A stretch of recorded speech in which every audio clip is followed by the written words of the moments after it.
You are given an integer array nums of length n and a two-dimensional array queries where queries of I is equal to L sub I R sub I. Okay. For each queries of I, select a subset of indices within the range. Decrement the values at the selected indices by 1. So we can choose as many or as few as we want of the elements within that range, which simplifies the matter considerably.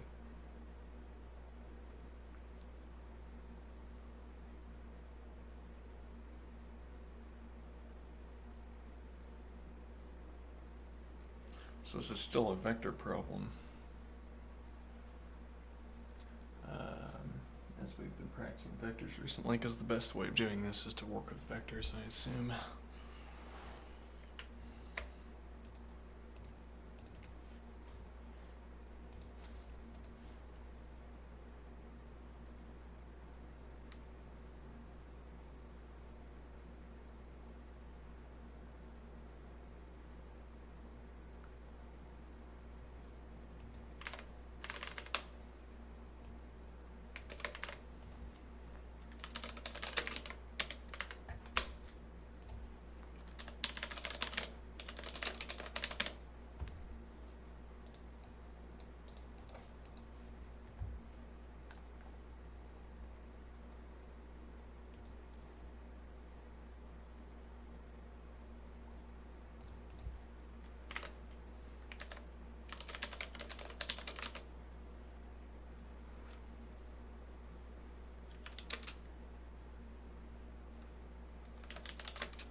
Oh, well, this would just be a list of vector, right? Yes, okay. Let's see.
I assume list of vector returns mutable. I think that's more than an assumption.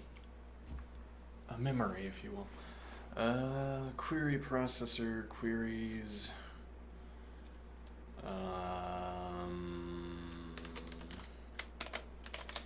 Effect.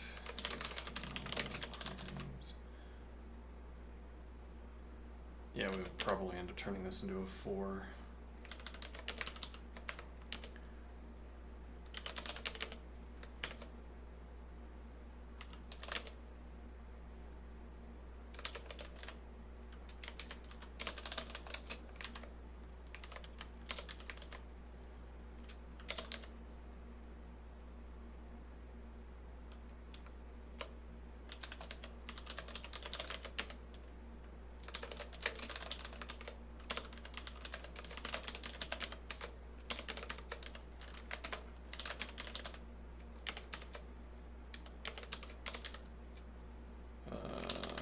Let's see.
I might have already asked this question, I'm not sure. I don't think I have.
Actually, can I do range 0.5, 2.5 EG?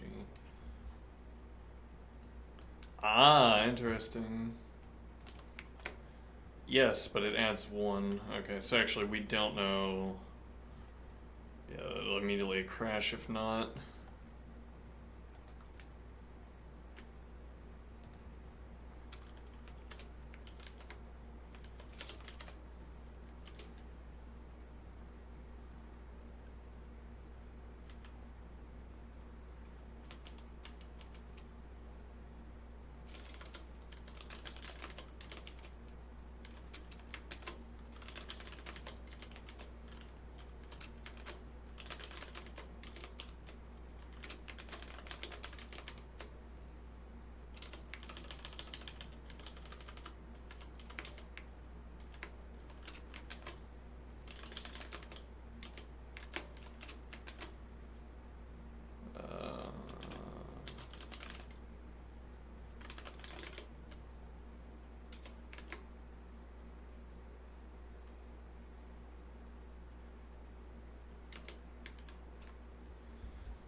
So this doesn't have an early termination, interestingly.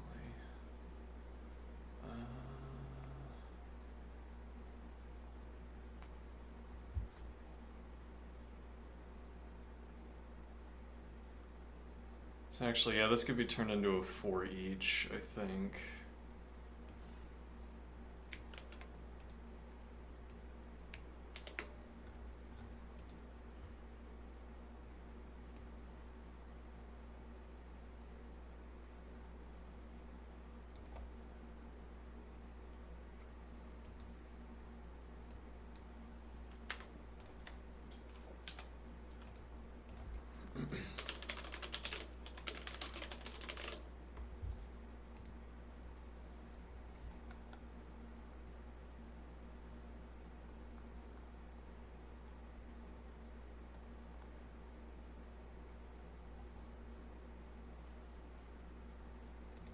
Windows?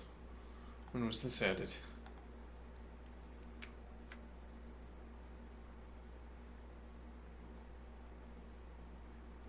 Weird.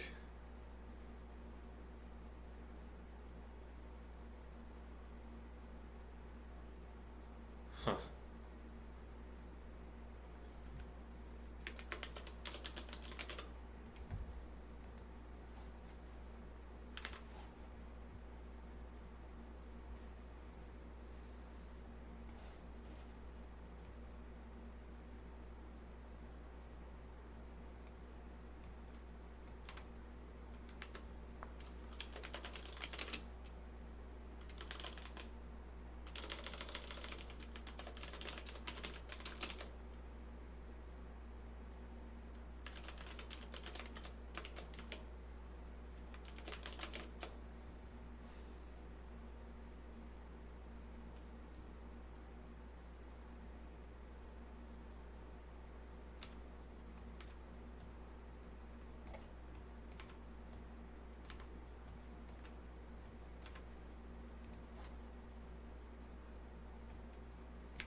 Is that it?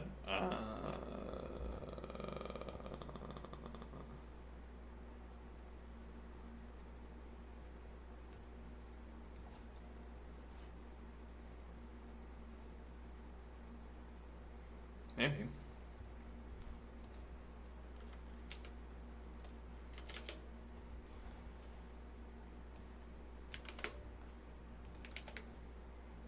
Oh no, right, we need to, let's see.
Hmm.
Alright, anything we can make unsafe here?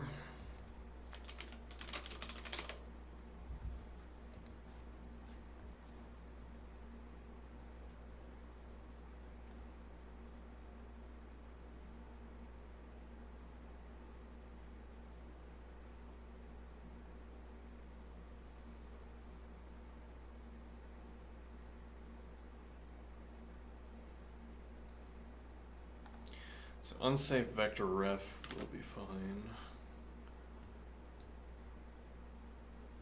Because list to vector would fail before producing something other than a vector.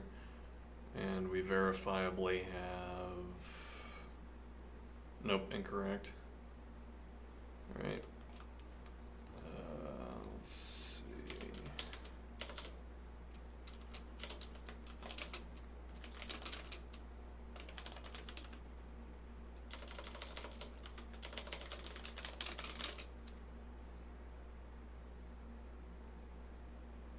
Well, wait a minute, hold on. The length of the vector has to be... yes, vector length must produce...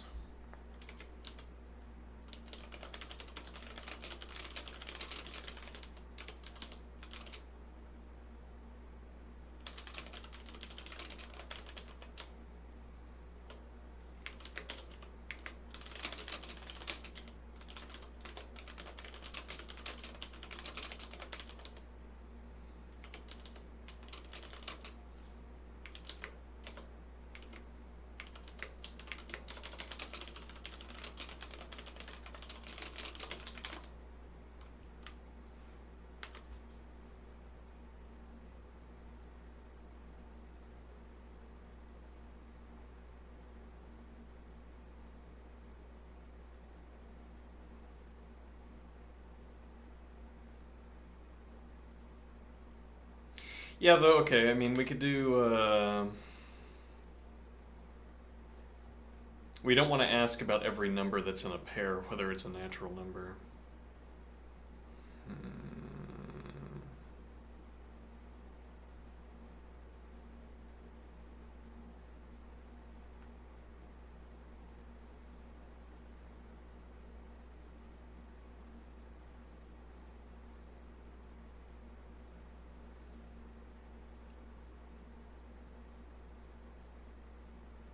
Yeah, okay. So the point was going to be made, but this doesn't offer an example to make the point. The point was going to be made that sometimes it will be cheaper. Sometimes you will be able to clear up a question, clear up a uncertainty with a single question or with a cheap check. And then after the cheap check, we can go with the unsafe operation according to the rules that we're now placing on ourselves. So we can't use the cheaper operation unless we can verify, unless like if I construct the value and I have sort of inductive control over it, if I have plus or minus natural number control over a natural number that I have, I know that it remains an integer or a natural if I only do plus operations, e.g. So, example, well, issue of whether the argument could grow out of control, I would also need to provide some proof that the value is bound within fixed num range. Interesting conundrum. In this case, we know that... Actually, yes, okay, nums could have 4 billion elements or whatever.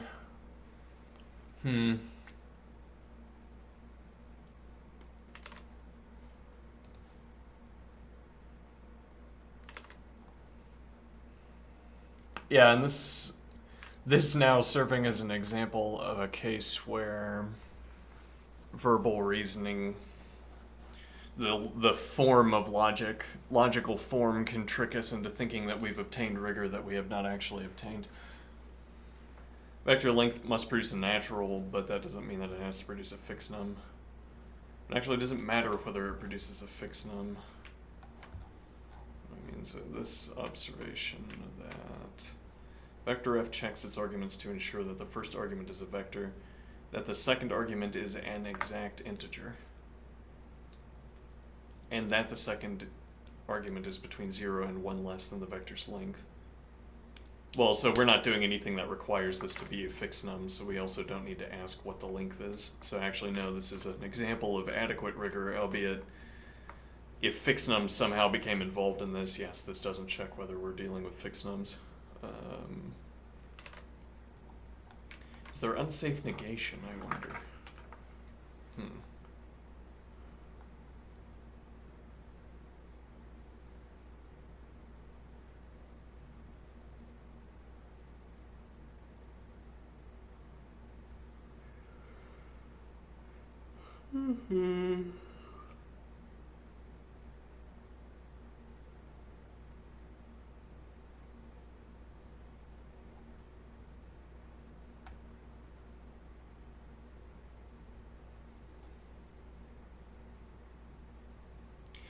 Yeah, we don't know whether these queries meet the specifications, so we don't know whether we can use unsafe car and unsafe canter. Well, there wouldn't be unsafe canter, but whatever. Let's see.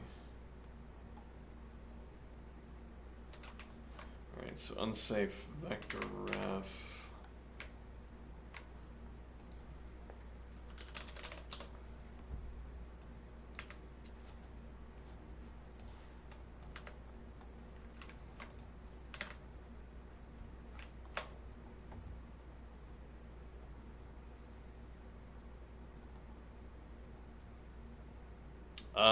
What about unsafe vector set? When are we setting? Let's see. Yeah, no, we don't know that I is a natural.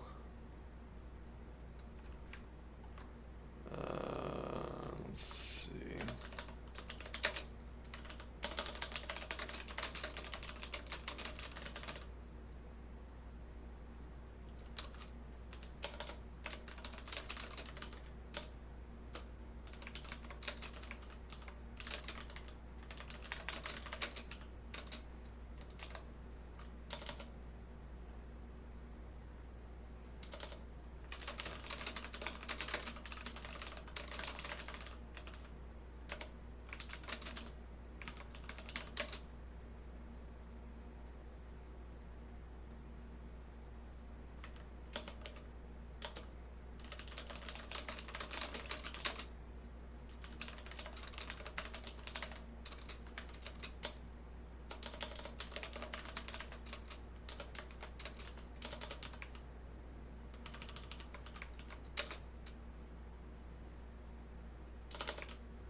Oh.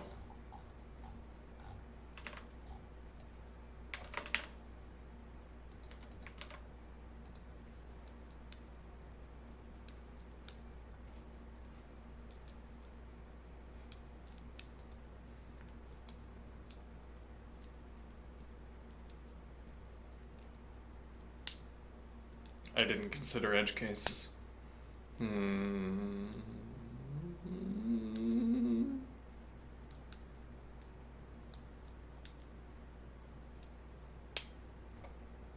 Time limit exceeded.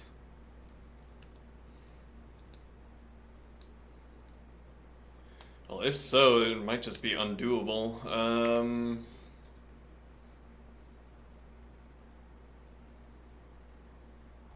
Hold on.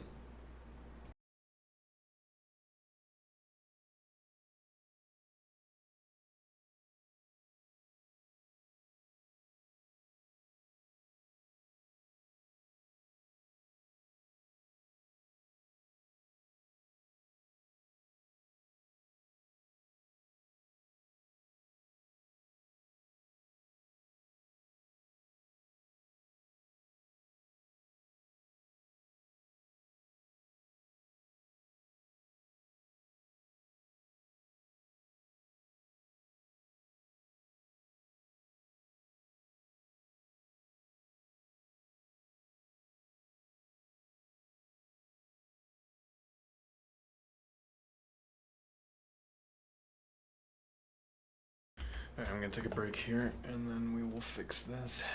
Be right back.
Okay, I'm back.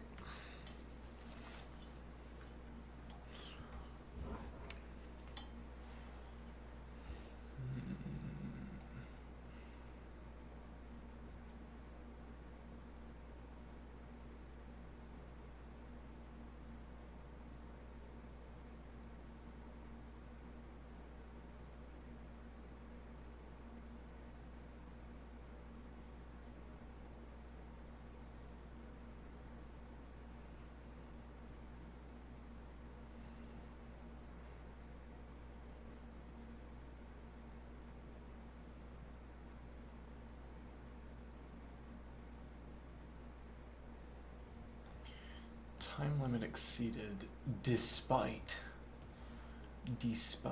our unsafe operations. Yeah, well, I'm not so fond of this and operation. I don't like that we're running and.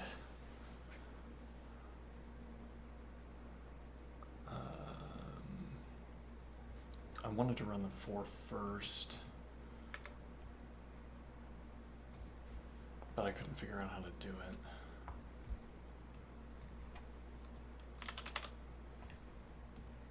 Let's see if we can figure out how to do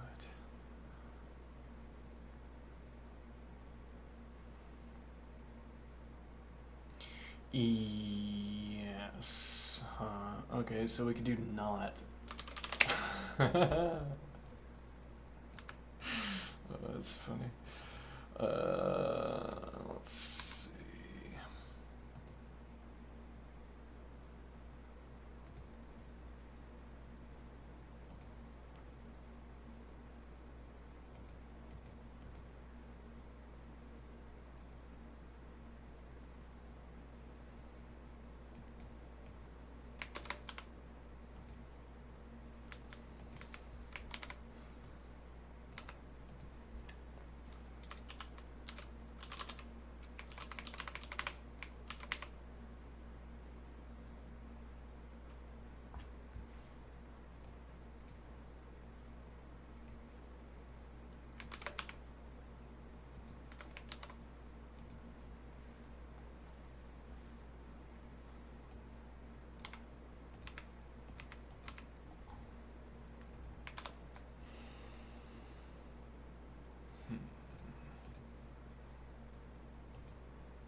Okay.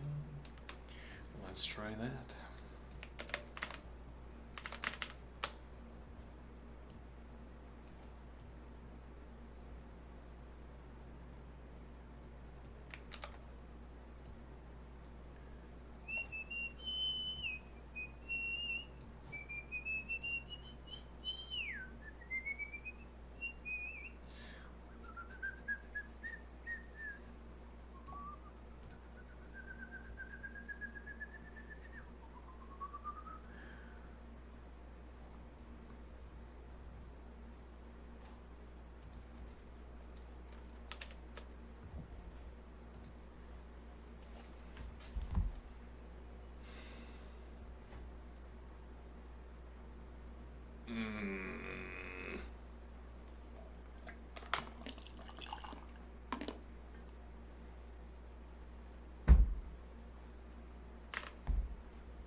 Yeah, well, we don't get early termination.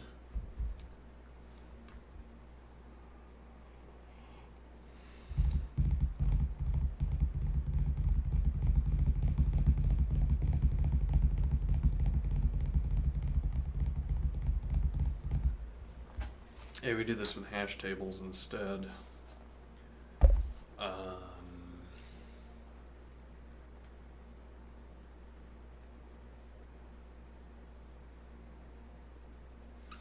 A hash table.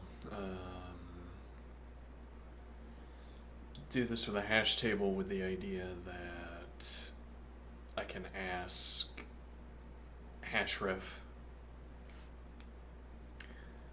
before running a set operation, and each time I get back false, that tells me that we've removed that element. Each time we get back false, I can ask if the hash table is empty. And then by the end of that process, if the hash table is not empty, then we already know our answer. Okay.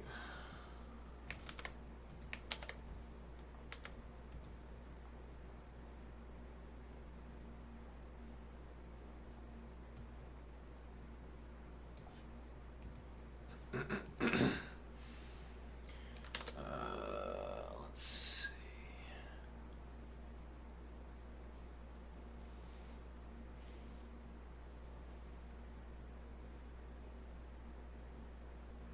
Or actually, yeah, we could incorporate that into this, right? I say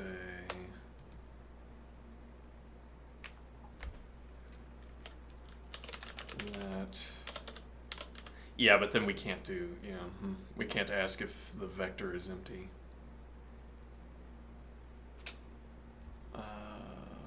But yeah, we could ask, we could try this with fewer sets, so vector ref vector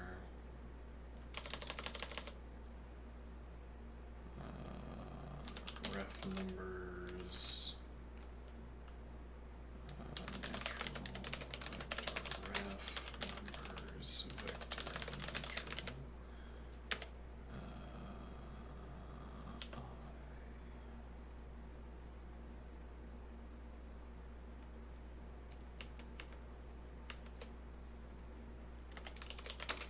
if 0 ref numbers natural boolean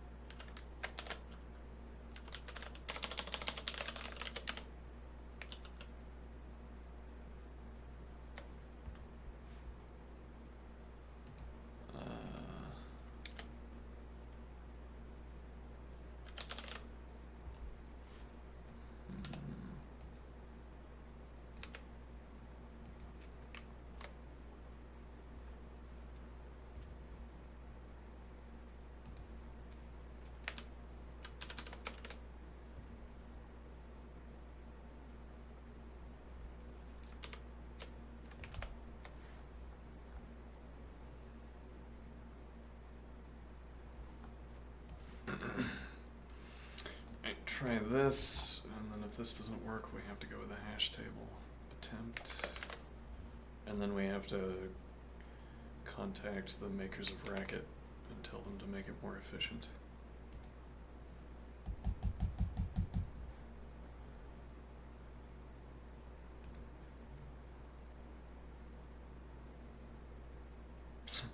Don't care one whit for your macro system, I want efficiency.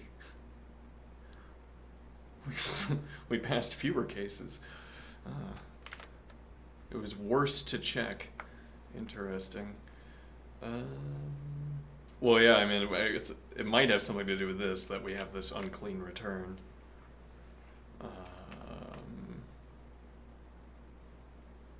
Whereas in this case, we'd be removing the vector, or we'd be removing the element from the hash table. All right, so is 0 array, so we'll do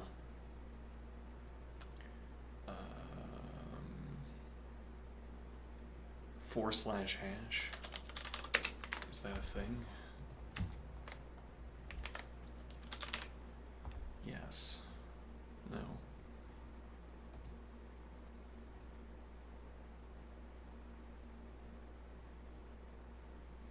I might be able to fourfold.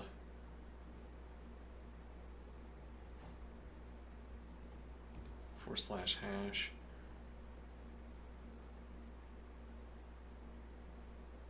an immutable hash table. Why would I want an immutable hash table? Useless. Okay, for each define hash colon semicolon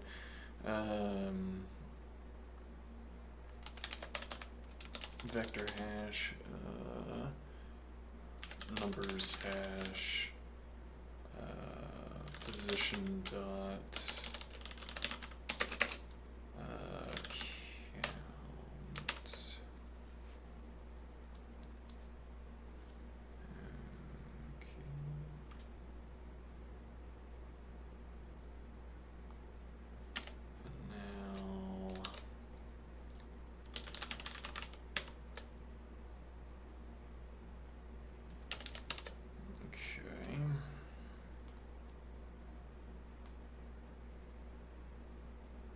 So we don't have to ask whether two hash tables are equal, so I don't think we care about the equivalence statement we'd have to make. Let's see here.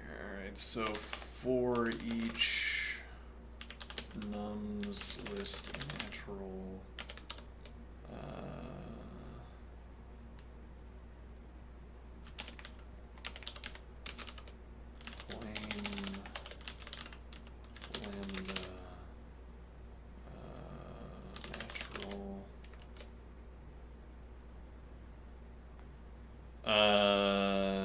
I guess this needs to be 4.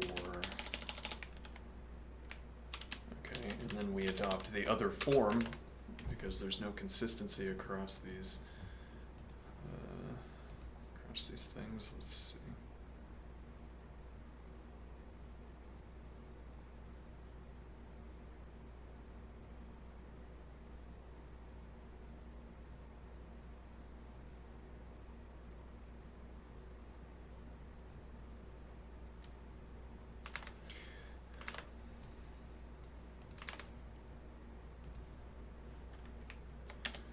So for we don't know the length of I.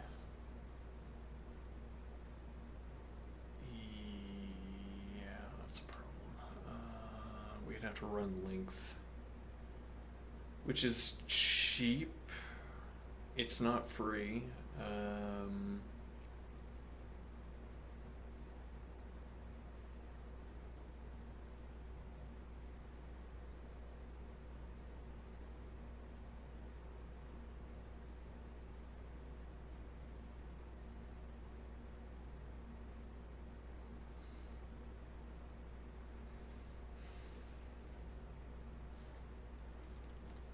Oh, did I use in range on all of these?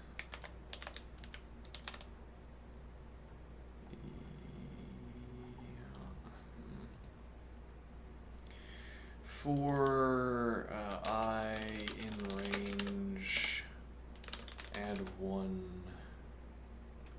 Would it be add 1? Hold on. If I run length of a list,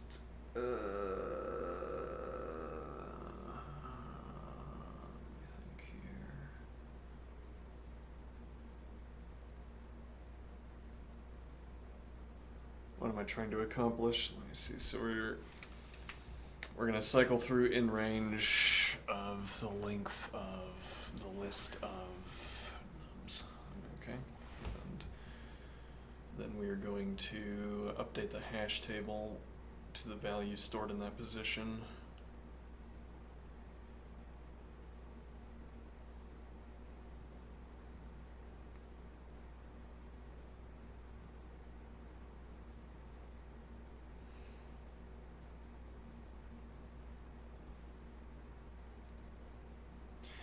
All right, let's just do this with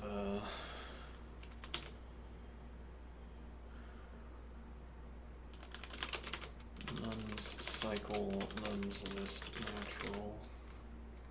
Actually, we don't know that's a list either, but that gets cleared up pretty quick, right?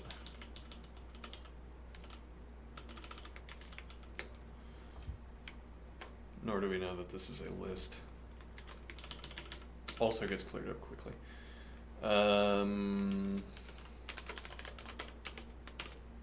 If null nums. Yeah, well, that's why you'd want to use for each. Wait, why didn't we want to use for each? Because we do have to reference our... Yeah, we could run 2 sets at a time, but... Well, actually, okay, we could do... define index natural 0. Alright, now for each... which one is this? Why do I have to ask that question? Alright, here we go. Lambda natural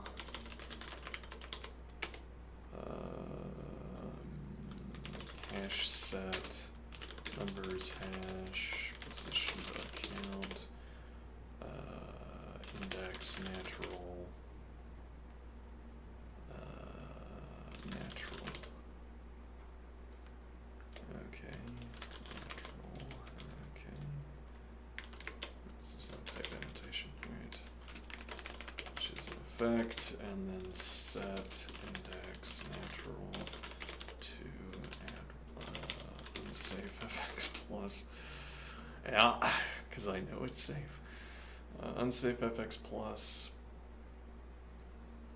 index 1.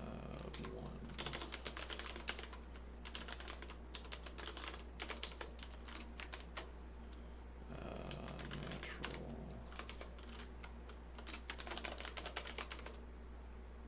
Right, and we run that on nums.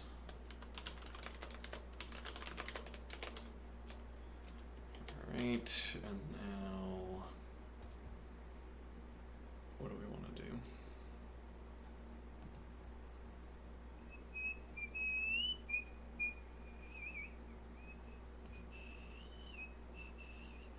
So we want to copy this over.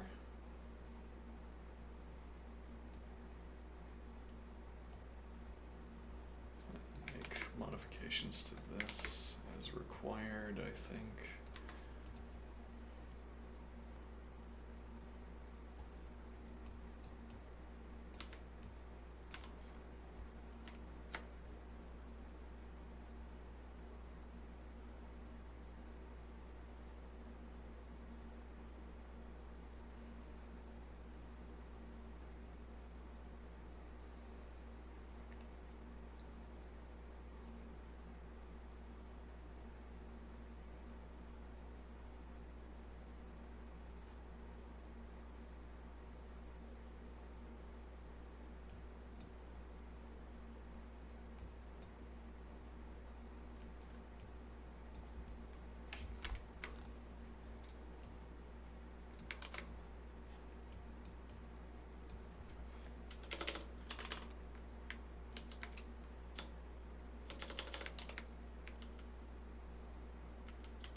We ran this vector ref twice. That's probably why we lost. That could be why we lost position.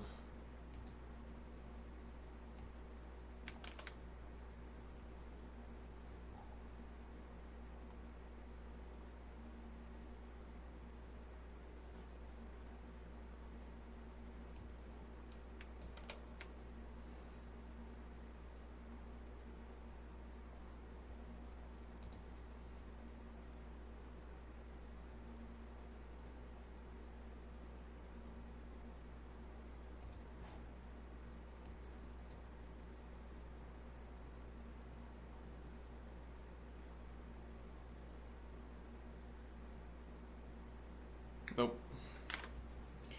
Didn't regain the position. Alright, so let's delete all of that.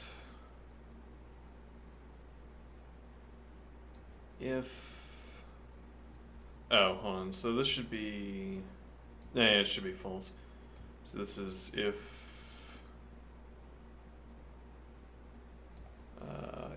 ref numbers natural slash boolean literal.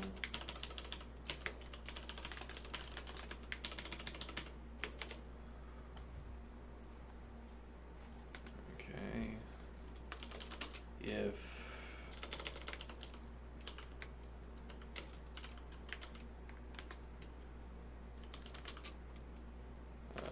0 ref numbers if equals ref numbers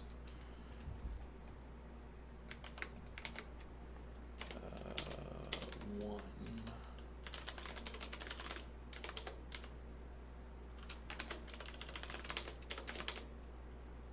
then hash remove, let's see, hash, okay,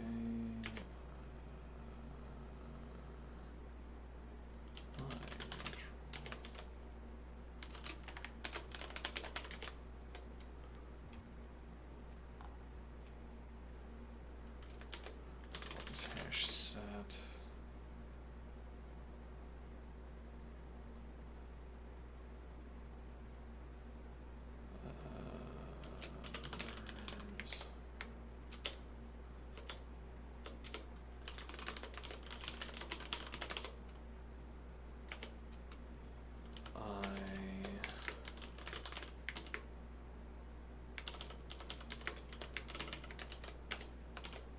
Sub 1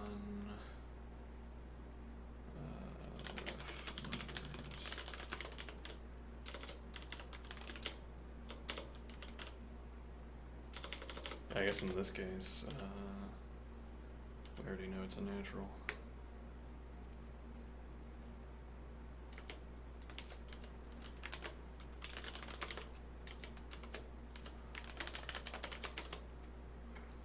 Okay, otherwise, done.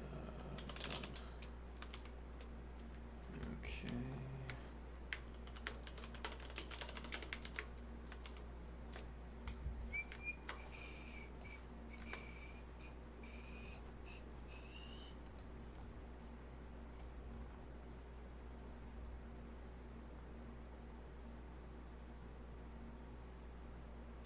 Let me think here.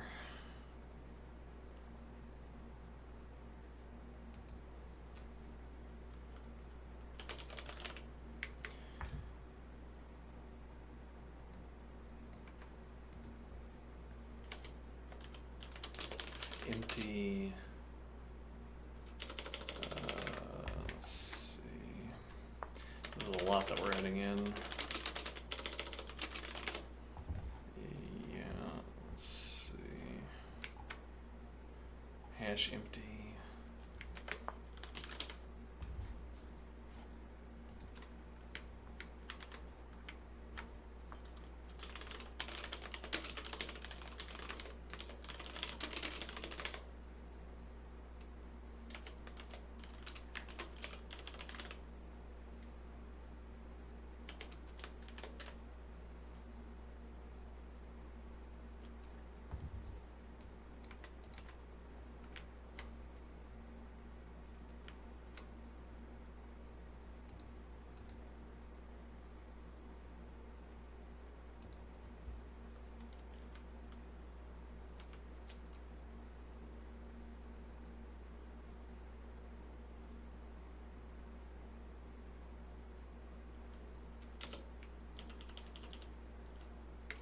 I've just bamboozled myself one moment.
Okay, but actually, yeah, this doesn't.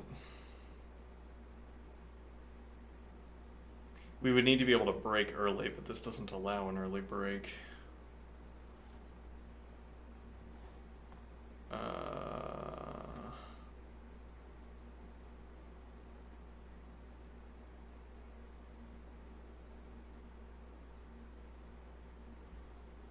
Well, actually, you know what we could do? That's devious. We could, instead of returning true, which doesn't do anything, we could delete the hash table and replace it with the cheapest branch of this operation. Yeah, that's kind of horrible to do, but the idea is that every ref numbers would be false. Yeah, let's see. Set numbers hash position. Oh yeah, actually, even better. Set queries to null.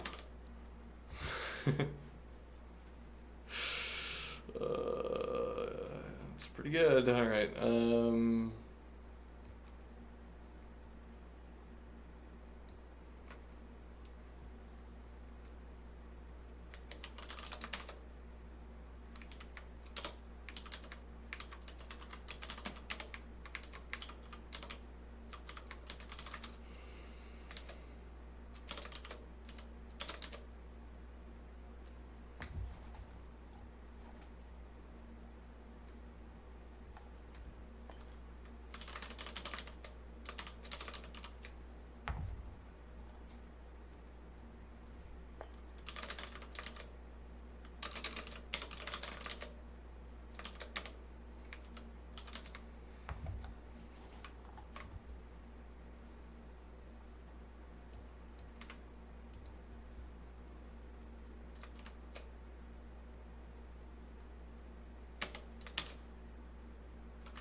Yeah, we're slowing down here a little bit. Yeah, one moment. Let's see.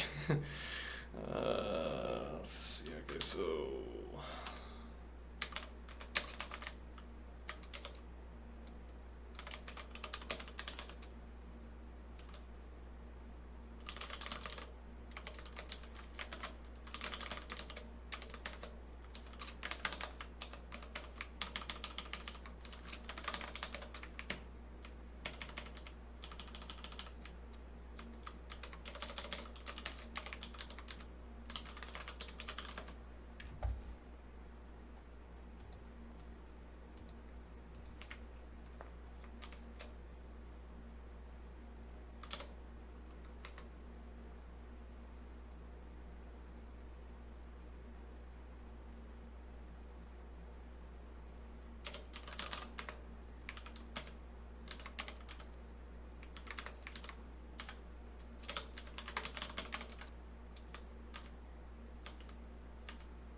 The singular unsafe operation we can perform. Well, we need it apparently, because we're losing on time. Let's see. There might be some other ones. Not there, clearly. Let's see. We know the hash table can use unsafe refs. Wait, but are there unsafe refs?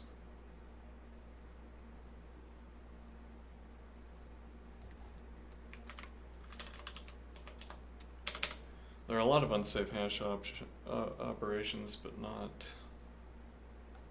ref specifically.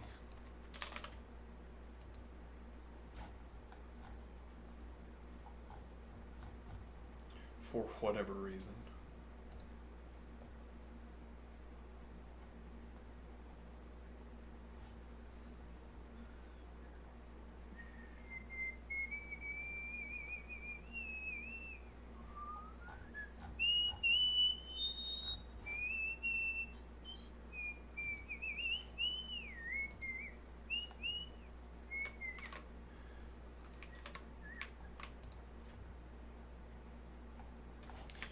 Let's make sure that that actually works. It's possible that it doesn't.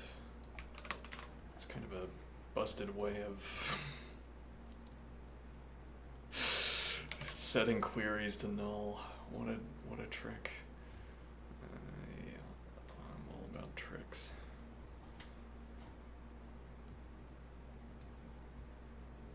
Wrong answer. That's not what I want to see.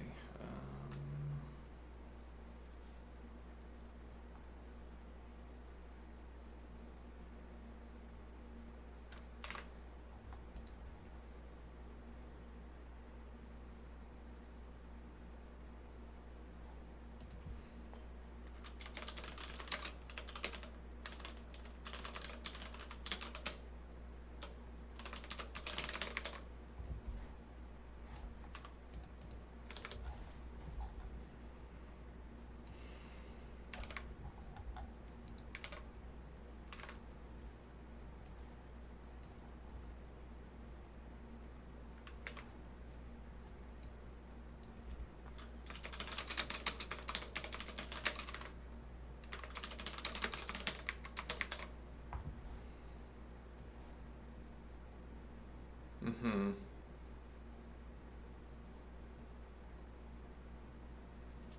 Starts at 0, I see.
Even fewer cases. Oh no. Ah, yeah.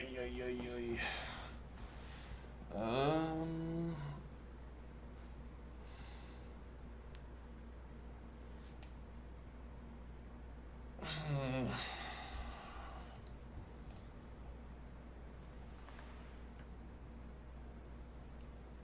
One second.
Wait, what is this doing? Hold on.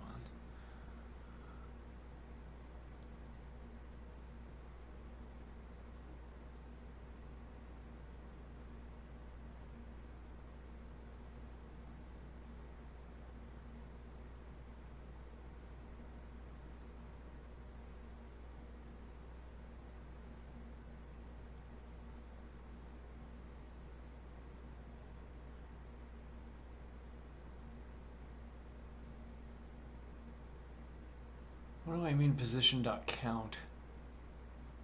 Well, yeah, okay. Well, why are we add one?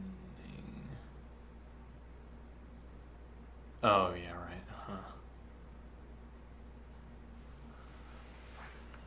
Okay, we could do this with explicit constructions is about the remaining option. To see if it's faster.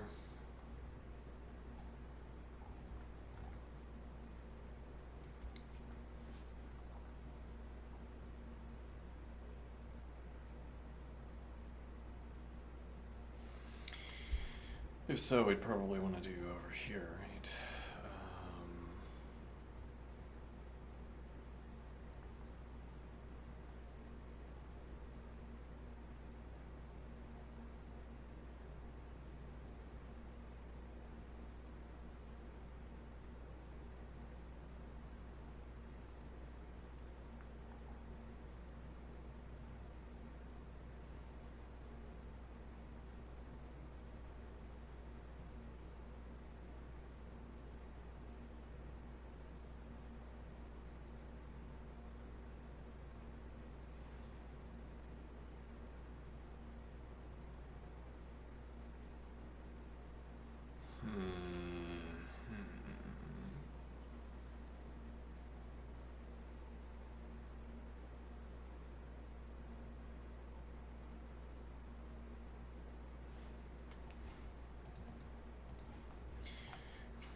Take this over.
That's with early termination as well.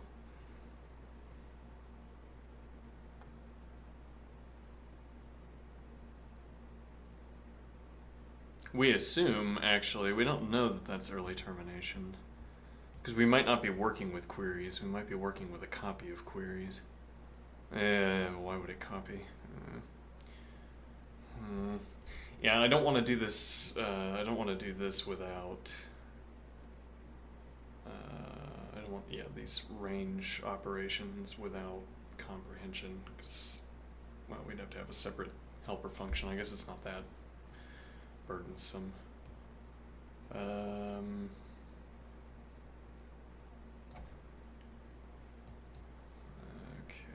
let's see.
That's interesting. We could ask if we encounter a number that's greater than queries.length.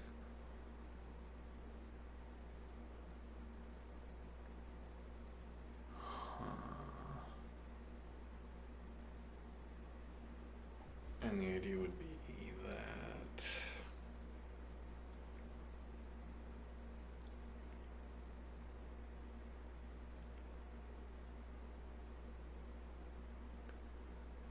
since we have to sub 1 every time, if queries.length, e.g., if queries.length is e.g.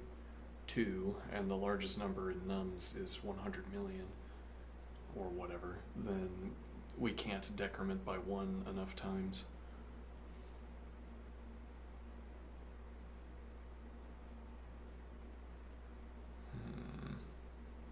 We'd also then have to ask if on every number we encounter.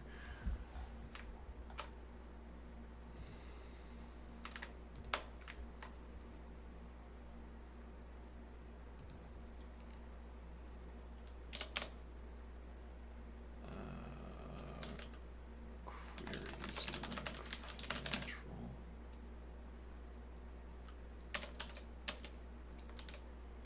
Okay, if no nums, then not otherwise.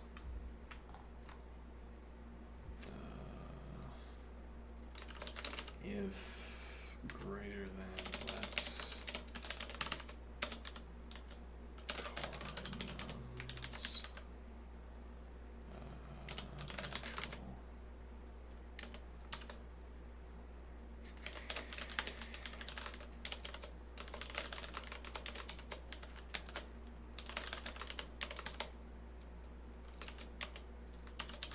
If greater than car nums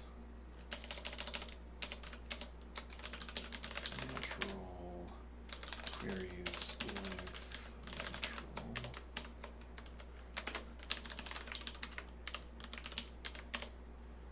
then false, else begin hash set numbers mutable hash. We need a counter.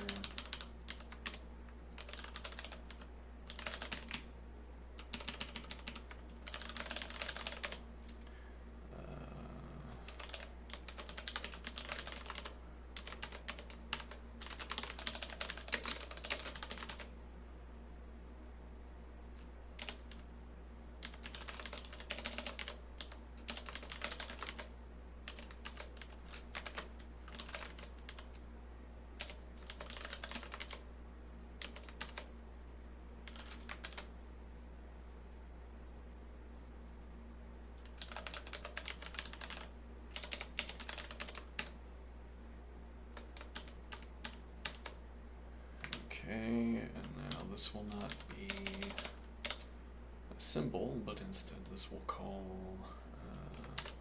query cycle with queries.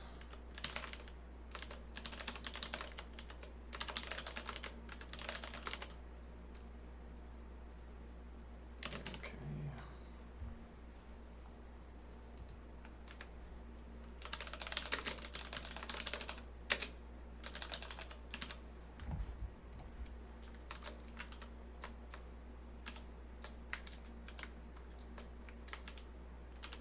Bah.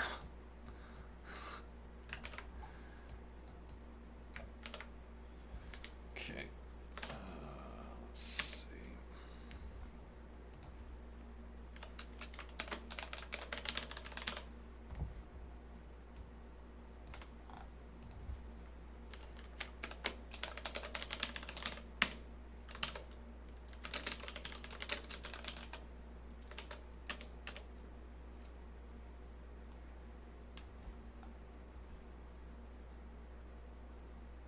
And we can remove the queries length check if this fails the time trials.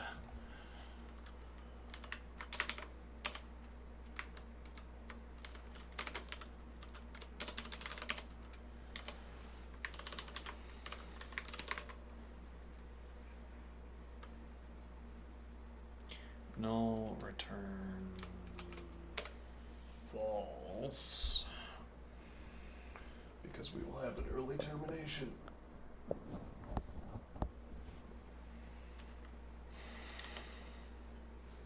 Wait a minute.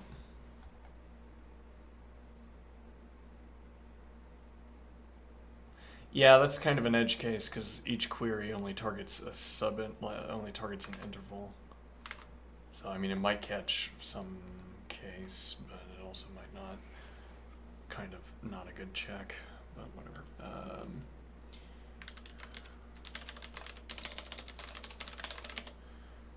Null queries, otherwise let car queries. That will be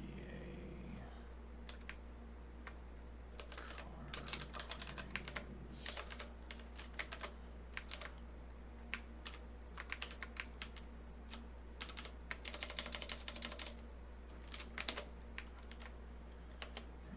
Okay.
I'll probably just do preferable rendering for the hash table. Also mutable hash. We'll fix that at the end. Yeah, colon position dot value, fine.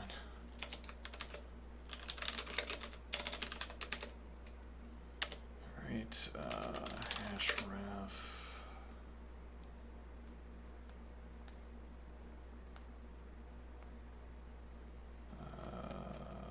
Numbers hash position dot value.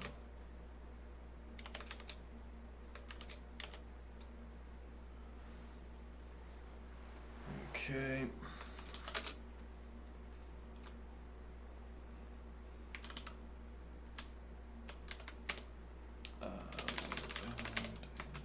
False.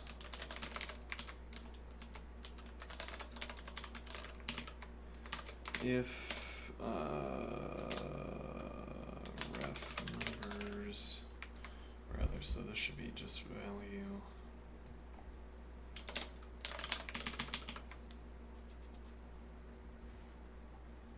If ref numbers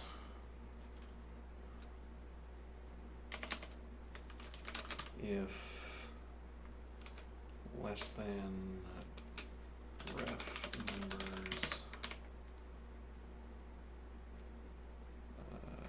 hold on, so this should be producing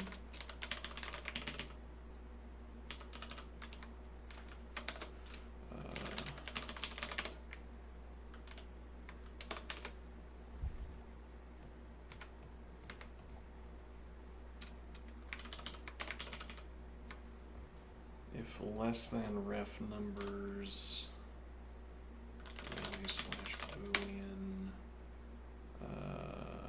Well, no, at this point it would just be a value. Let me see.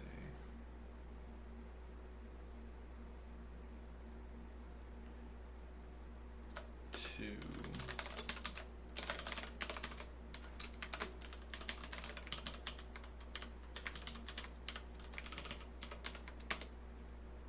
Then what?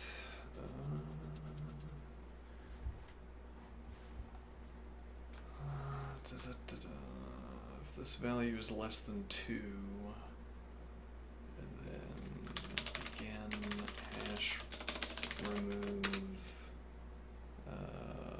numbers hash position value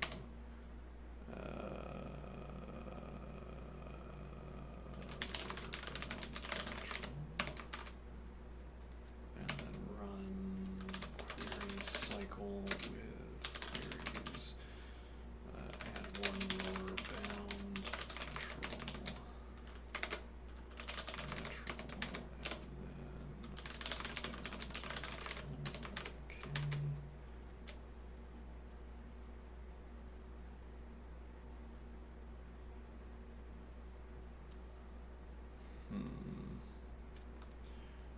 and then otherwise.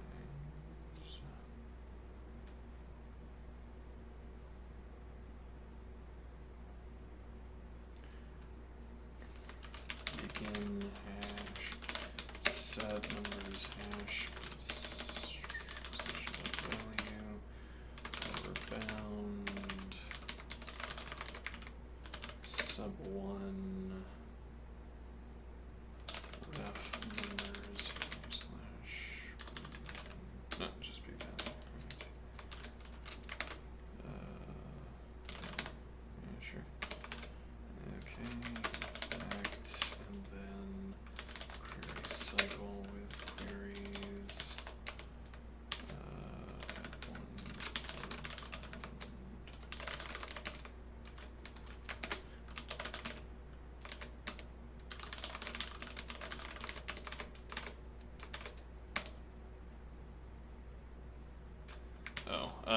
right, so the early termination point is, I need to do this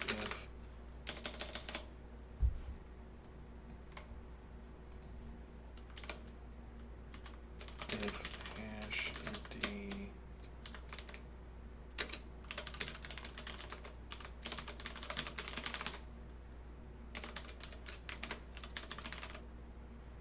then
hash generator with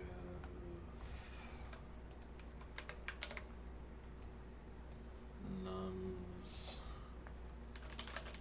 list natural queries length will be sub1 unsafe fx minus length queries list pair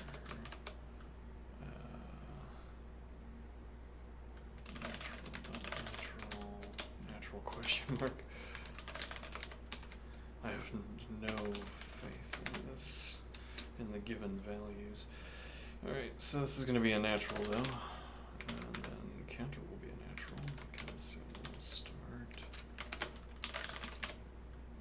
at 0. Actually, that'll be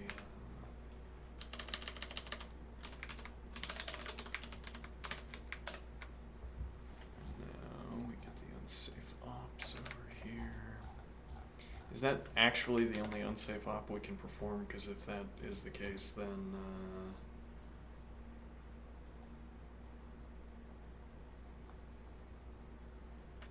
well, unless we can do unsafe hash set.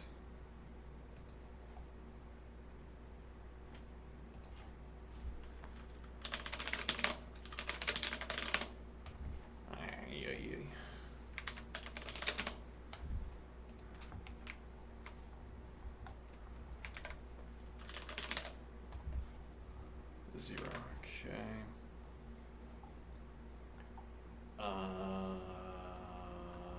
Yeah, we probably need to end up finishing this later, but let's try it before I take a break.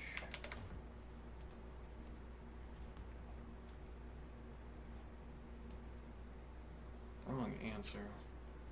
Again? Alright. I will take a break here, and then we will do whatever we're going to do next, which currently the plan is to talk to the interlocutor in that new chat instance, but that could update, who knows.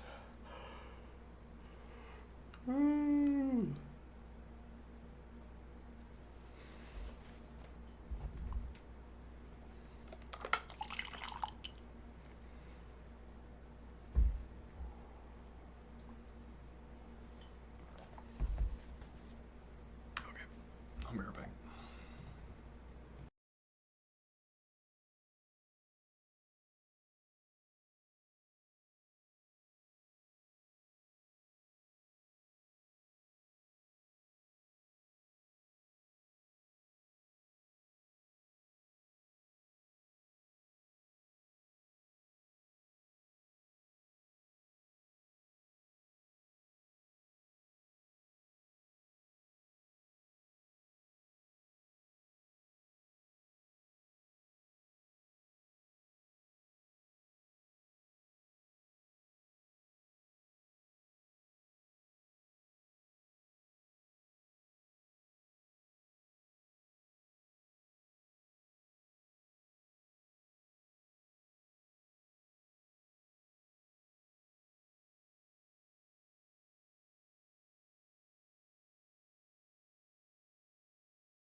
Okay, I'm back.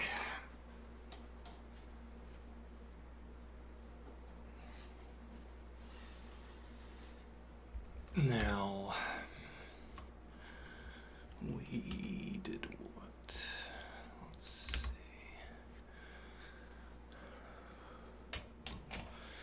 We initiated a conversation with the interlocutor. I was thinking about trying what I'm calling pair thinking, where we would pass the baton back to our interlocutor on a back and forth basis. We'd write a line, we'd write a block, the interlocutor would write a block, comment on what we wrote, do as it will. And the idea is I try to play my part in such a way that it appears there is only one person talking. So I compensate if the interlocutor goes off my course. I follow the interlocutor. And then supposing we honed this practice, the interlocutor would follow me if I went off course. But that's not what we got. Instead, when I began with a block of text, the interlocutor generated several pages.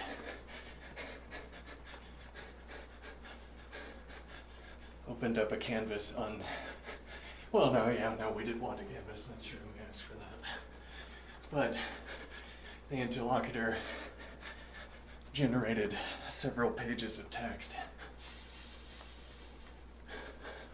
Yeah, several pages. And did not follow along with the prompting that I had. Did not follow along with, I was going to talk about modeling a steel girder.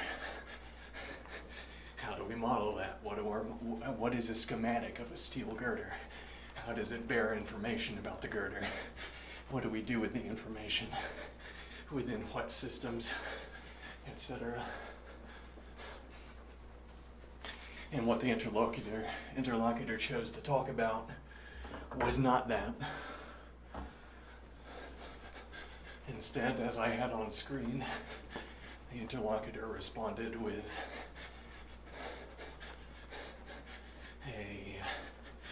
it sounds like a Wittgensteinian page. If you said it was taken from Wittgenstein, I would say, that does not surprise me.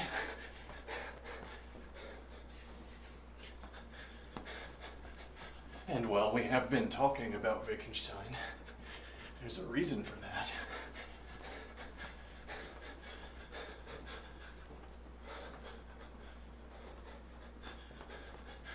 We have a conversation dedicated to, we're going to be using it for talking about Remarks on the Foundations by Wittgenstein.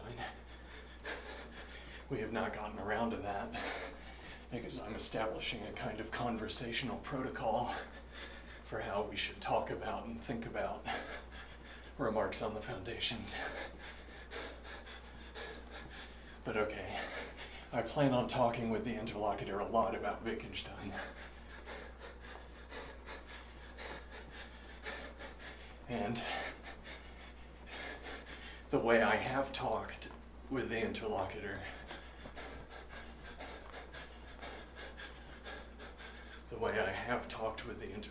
has been reminiscent of Wittgensteinian investigations. My part of the conversation has been reminiscent of Wittgensteinian investigations. I have been asking and answering questions similarly to how Wittgenstein would ask and answer them.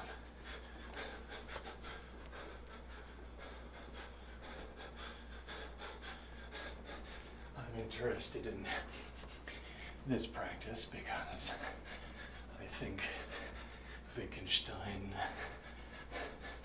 pointed in the correct direction while pointing at language, but I think that we have not gone in that direction in our understanding of how language works.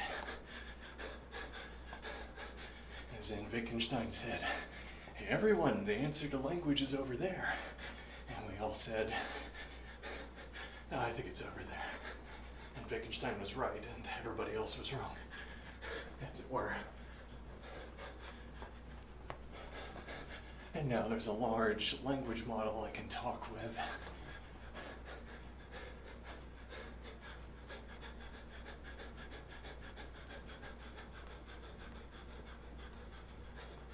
About language, yes. Hence the desire to talk about Wittgenstein.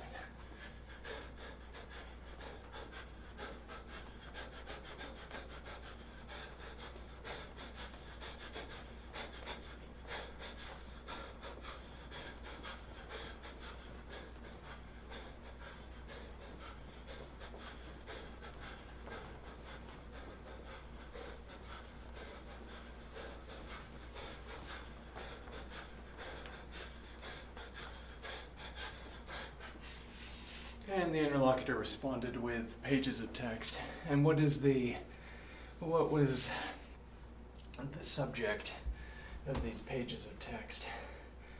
I said something like, "Interlocutor, let's talk about how we put logical objects into databases, and then the sort of central object of our references." Dropping grammar left and right with that sentence, but the idea is, yes, let's imagine a database where, and I'm thinking this would not be a strange practice for a construction company to engage in, keeping a database of every girder, for instance, keeping a database of every object large enough to warrant it. Maybe there are no objects that are large enough to warrant it.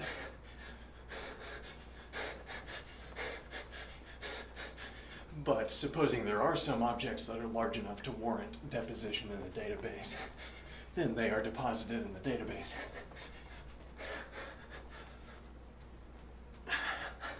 Now, what is the girder? What is the girder? What do I mean? We have a girder on a construction site. We have a forward-thinking construction company that catalogs all of its girders. You know what? We might want to dig those girders out. You never know. We might want to harvest that steel at some later date. Okay. Or we want to have a catalog in case structural weakness emerges. If we have a catalog of the girders, we have a lattice work. All the drywall is all the same. All the wallpaper, all the wiring, all the piping, all the halls, all the offices, all the doors, all the glass is all the same. Well, you pluck each out of a finite catalog. You have the door catalog, which has 2 doors. You have the stretch of drywall on a plane to the left of the door, and the stretch of drywall on a plane to the right of the door, or you have the stretch of drywall into which has been carved an outlet for a door. And you have one choice for this kind of drywall that you've specified, because there aren't multiple positions on the length of the wall where we cut doors. If I go up a floor, this door right in front of me is going to be in the same position in the same sheet of drywall, which means there was a sheet of drywall that was manufactured on a day. It had to have no structural irregularity. This is like wafer work in foundry. We had to have a wafer that was large enough so that we could cut a contiguous region for a chip of a particular specification. Similarly, we needed a stretch of drywall, or we needed lumber that met certain specifications. But okay, drywall, a sheet that we introduced a cut at the end of a stretch of it. So I suppose, I don't know how drywall is made, but the idea is that you have to make as many sheets of this length as there are floors in the building, because this stretch of drywall where the door has been cut into it is the same on every floor. And that's what I mean when I say that you have one choice. All of those lengths of drywall are the same in length and dimensions, and they all have a door cut in the same position. But also, maybe, there aren't so many manufacturers of drywall of that length, let's imagine. We needed specifically drywall of that length for this room, or lumber, if there's no good reason for drywall to have to meet such tight specifications. We needed planks of wood for aesthetic rules. If nothing else, we had to have a plank of wood that had a constant width and a constant grain, e.g., which means, well, and the room is quite long, so we need a tall tree, but it's not just a tall tree, or rather, tallness in this context has a specific meaning. A tall tree is one where we can identify a wood grain boundary such that an entire plank can be cut within that wood grain boundary. Alright, and this maintains the contiguous grain and the contiguous, it maintains the contiguous grain condition, because grain within a boundary is all the same. Now we have our reason. Why would we need grain? Why would we need to meet the grain characteristic? None of your business. None of your business why we need to meet the grain configuration, okay? None of your concern that we were paid to want this, as it were. We curate wood that meets this characterization, and we stick it in storage, and we catalog it, and we sell it for extra. That's why. Okay. All right, go along. Now, what is the idea? So we have our plank with contiguous grain, as we've been calling it. Okay. And we need as many planks as are required, and they're cut to specification, as are required to fill up ceiling to ground. And we need such a collection of planks for every floor. Okay. Now, a similar construction can be made for every other wall that is on the floor. On the layer, sure.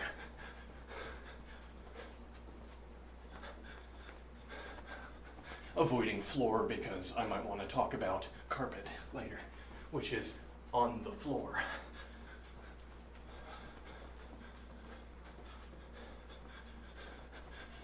Now, what is the idea?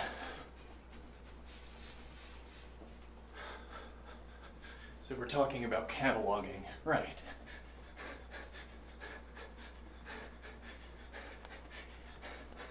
It's like observing that if something were put in a vault and no one opened the vault,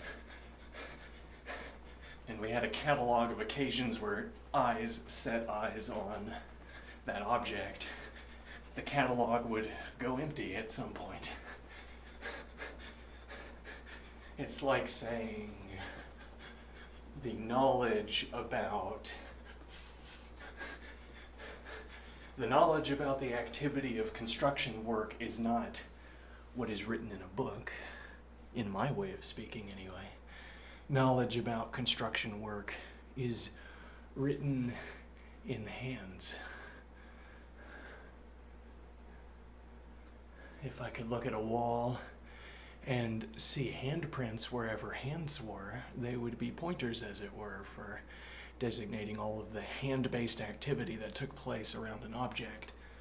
So I'm looking at the construction site. I see a mountain of hands just painted over the whole building. Or I have a different paint, I have a different color, I guess, for interactions with the object that take place through an intermediary like a machine. Now I look at the building and I see the crane. I see imprints of the crane that tell me where the imprint, or rather tell me where the crane interacted with the building. Okay. Well then, if the crane is interacting with the building, there's someone behind the controls of the crane, and that person was interacting with the building. Right, and the building, in a way, is a kind of, well, you'd say causal catalog in a way, like a physical catalog of the effects that brought it about. But for me, it is a database of hand positions, and each of those hand positions corresponds to an understanding, a being in time. Okay, and to the extent that the building was a being in time, if we wanted to say such things, the building was a being in time through its constituent components, its constructors, its makers. The building was as we made it, as it were. The building was as we made it, and then when we left, the building was no more. Well, because we weren't building. Not a mere trick I've just performed, I think.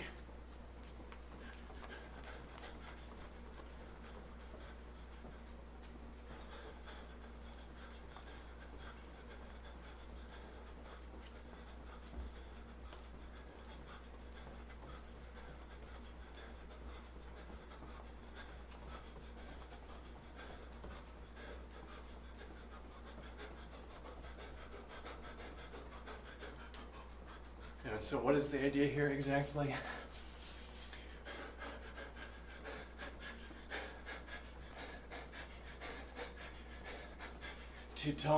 To limit our conception of knowledge, or at any rate to change our conception of knowledge. You want to say the schematic of a building is the knowledge about the building, or a great big book of facts about the building is our knowledge about the building. Well, though, if you wanted to construct such a book, it would be a finite affair, as you gathered all the information that was available on the building and put it into a great big book. Where are the databases of girders? Where are the databases of drywall?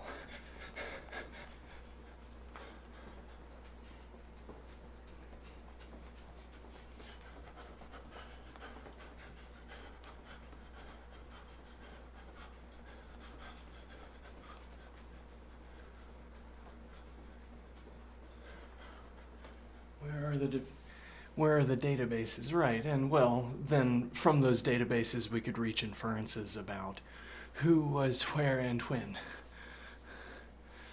We could ask, well, we have a roster of the construction workers.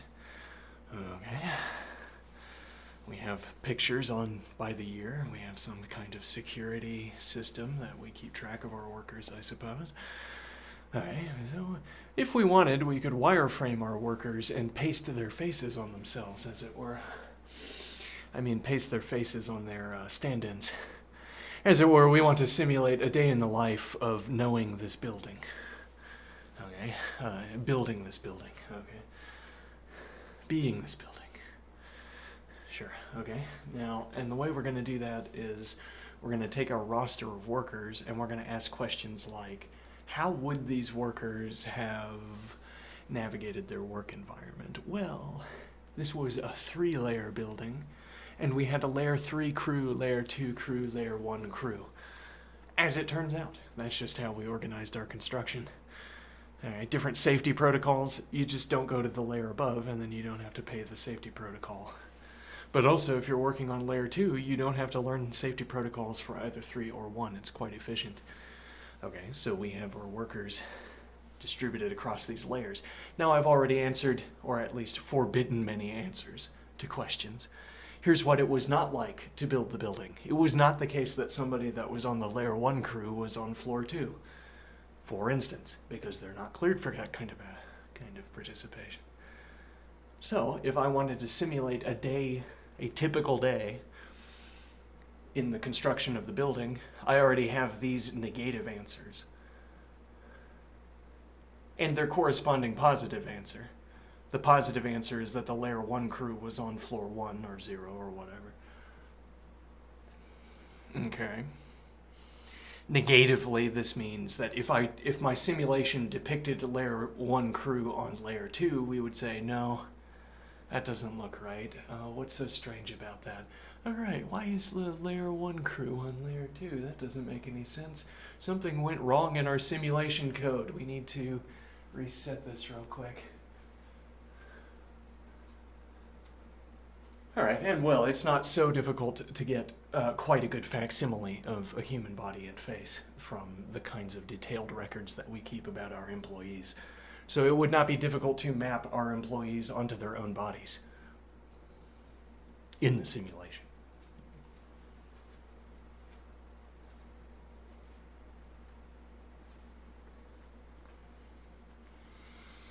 And then what is the point? Our depictions are getting better.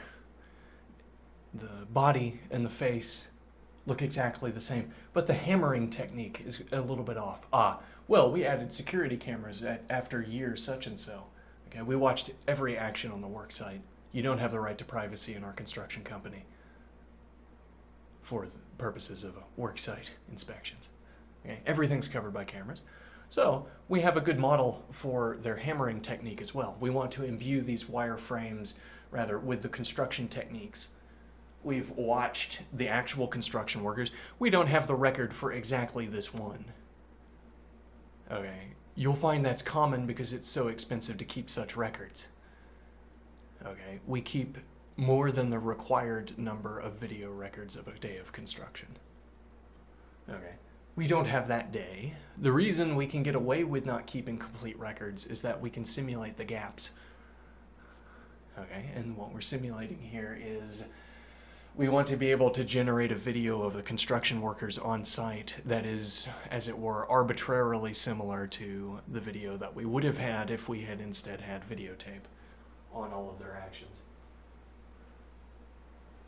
Well, and it gets us some part of the way there that we have mapped the bodies onto the bodies onto the frameworks. Why is that? Some of our construction workers are, let's say, barrel-chested. Okay, which means they work out a lot, okay, and they're prone to bumping into things because they are quite large. Okay, more prone than usual to bumping into things, at least before training, but then we trained them to avoid bumping into things by adopting a kind of profile-based movement where you look at your hands and you make sure, okay, nothing that can be bumped here. All right, workplace safety skyrocketed when we engaged in this training. That's why we did it, let's suppose. You look around, okay, nothing within reach, you're not bumping into anything. Just quickly look around, where are all of the tools in your environment, and that kind of thing, okay? And now, so you'll find when we play the simulation forward, this character, this large person will walk inside and then scan everything, all right? And now if something is too close to the pasted on muscle or shoulder or elbow, there will be an exaggerated action of pulling the elbow away from that object.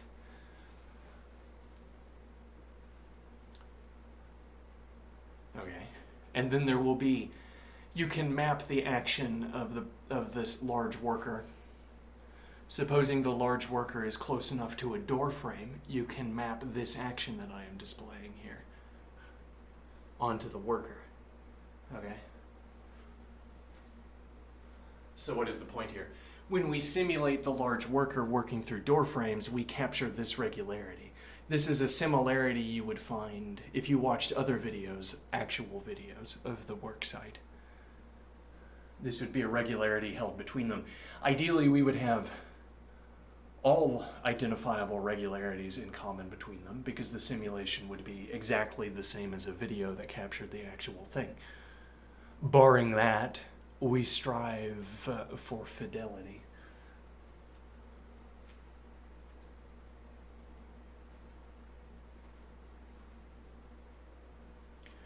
Now, what is the idea?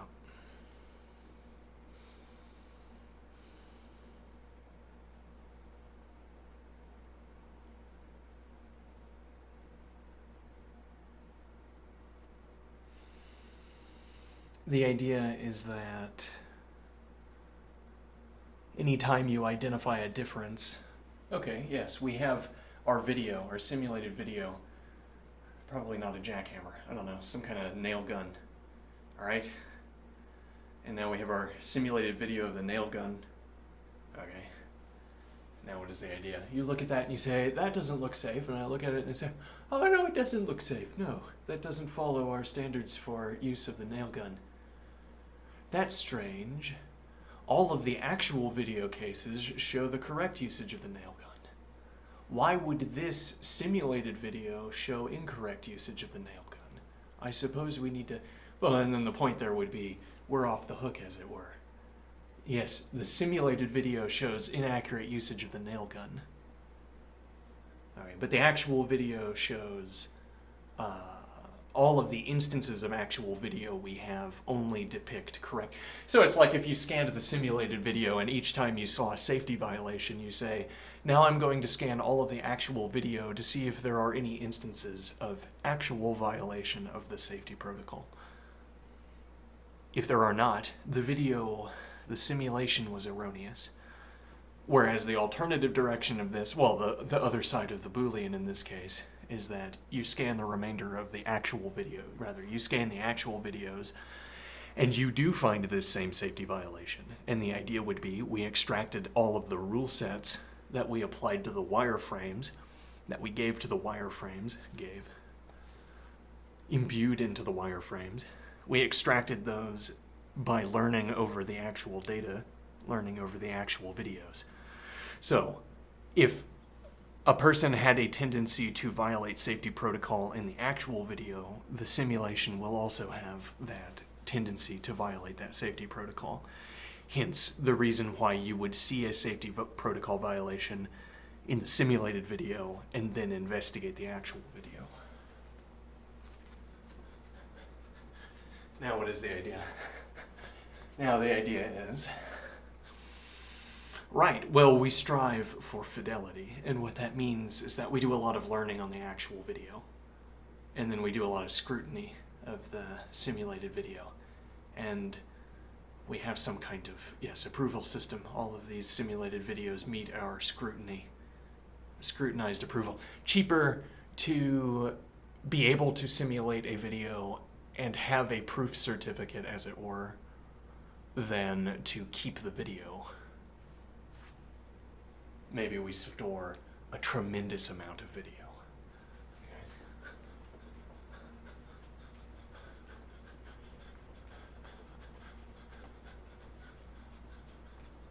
Now, so we simulate the work site. Yes, we simulate a day in the life of the building as it's being constructed.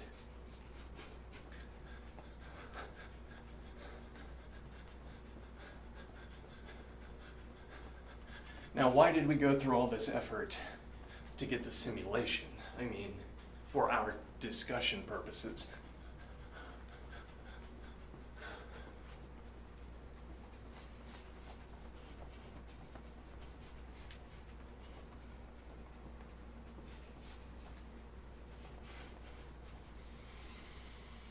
Supposing we formalize the rules.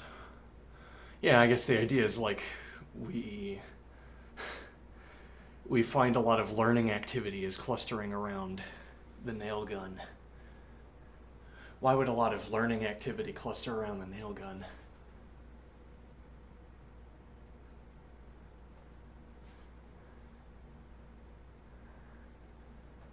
I don't know. Saw.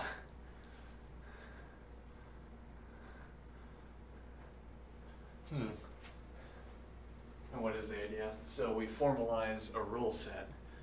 Right, well, we're saying we're imbuing this rule adherence via learning. Yeah, well, no, maybe there's a better use of learning here. We don't use learning to construct the rules. We use learning to draw our attention to the fact that rules are being followed. Ah, interesting. And what does that mean? It means, well, one upshot of this idea is that if we watch the people at their work and we run the learning over it, we are able to derive what safety protocols all of them follow. Interesting.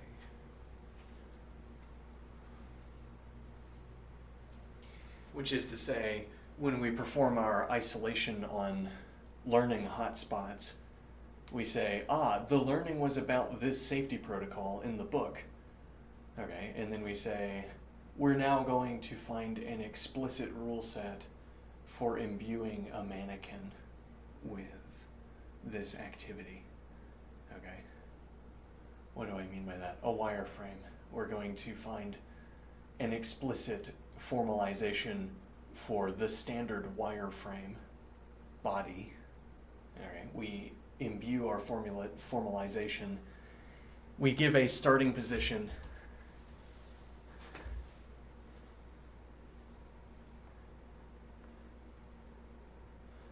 We give a starting position to the wireframe.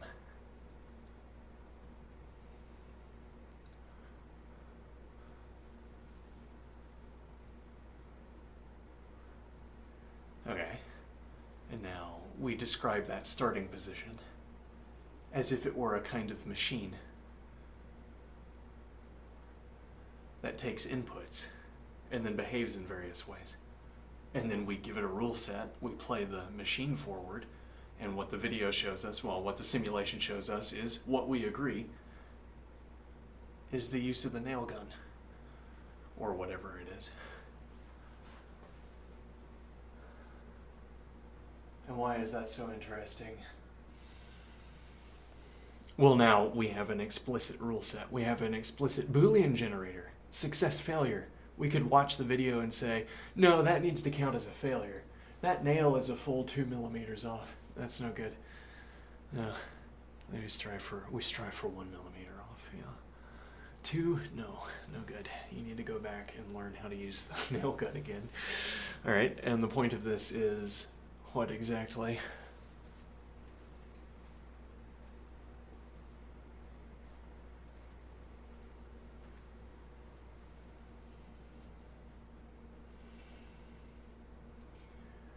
Go back and you learn how to use the nail gun again. Right, well, now it's like if we arrived at that micro position through a macro description. We said the simulation predicted, according to work schedules that we also have on database that day, the simulation predicted that constructor A would be at position 3 performing nail gun technique 5. All right. Now what is the idea? That means something explicit down to the wireframe. We could overlay the wireframe with the simulation. And the point would be the wireframe is our definition of performing that action. What the simulation produces is going to adhere to, is going to be close enough to, whatever close enough means here. What we imbue into, or what the simulation shows us. Well, yeah, so A, the constructor A indeed arrives at position 3 at the specified time to the millisecond, or could be to the second, could be to the 10 seconds. It could be a 5-minute window. All right, constructor A arrives and drops into the standard position. We compare the simulation with the defined video. Notably, we could tessellate the defined video, suppose, to any position where you would adopt this nail gunning technique. Okay, and by tessellate I mean that any position where this action is what is called for, we can use the defined action. And when I say use the defined action, I mean we position the wireframe into position and we adopt our machine that we described earlier, our mechanized method for filling out the wireframe details. Okay, and we play the video forward, and that gives us our definition of performing the action for that position. And when I say that our definition can be tessellated, I'm saying we can reuse that definition for this technique, technique 5 if I recall correctly. We can use this definition for this technique, number 5, anywhere where it is applicable to do so, and there is more than one position. It's not that every position has its own bespoke definition. Well, it might be the case, for instance, that every position has its own bespoke definition because every position has a different starting case. So if the rule for this nail gun usage was only governing the upper body, for instance, and we could lock all of the constructors at the waist. Okay, now there's no transmission of movement into the legs because the waist is locked. And also there's no movement in the waist because the waist is locked. So now, whether you're at this level, it's this upper body action, or if you're at this level, it's the same upper body action. I say it's definitionally the same, in that, in both cases, I take what I call the same inputs, and I pass them through the different machines, the body in this position and the body in this position. I pass the inputs through the two machines, and in both cases, I get what I call the same output of the application of Technique 5, just at different heights. Okay. So in such a case, you could have all of the applicable cases for technique number 5 are at different heights. Then we would have to have different starting positions. But the way we've defined this activity is such that there can't be any sort of interference by height. It can't be the case that the position you have to adopt. Oh, but what about that case? That case doesn't count because that's not applicable for technique number 5. Could be a finite number of cases. Could be specific, affinitized collection. Then what is the idea?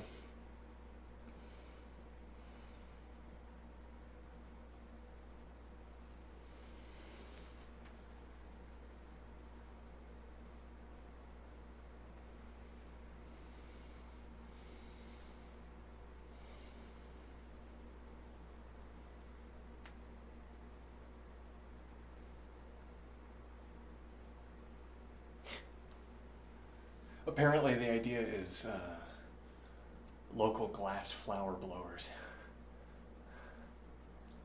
Just a jump. I got distracted. Quick digression. A glass florist. You think, I should buy that person a flower or a bouquet, and then instead you say, well, a bouquet costs X amount of money. I could instead get a glass flower. Anyway, digression over. All right, now let me see here. What am I thinking? I'm trying to say that, right, we have a rule set, and I'm saying that we imbue a wireframe with that rule set. Okay, so the simulation says that worker A arrives at position 3 and applies technique 5 with a nail gun number 6. Actually, let's just do it sequentially so I know. Well, then I have to, yeah, we can do 1A, 2B, 3C. Alright, so worker A arrives at position B and applies technique number 2 with object C. No. B, yes. Applies technique 2 with object B. Alright, now what? Well, one point is that even in the case where we would give a Boolean infraction, we would agree that, as it were, the attempt was made to arrive and deliver the specified input.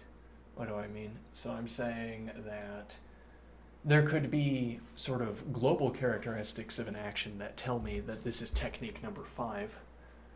And I say, oh, that would be quite an example of technique number 5 if it weren't for that millimeter off case. It's 2 millimeters off instead of less than 1. Huh. All right, now hold on. Why would that be? Oh, so the idea would be we apply... Right, we imbue, we initiate into position, okay? We plop the body into position in our model of the building, and we apply technique number 5, and we look and we see, correct application of technique 2 applied with object B yields 2 millimeters off. But why is that? The position itself is off, or there's a mismatch between the foot stamp where you're supposed to stand to apply techniques and then what is there to be applied to, or some such. There was an unevenness in the ground. when we perfectly specified walking and imbued it into the wireframe, when we specified it perfectly, we found out that there was a bump in the ground, because when you applied it perfectly, you didn't end up where you expected to end up.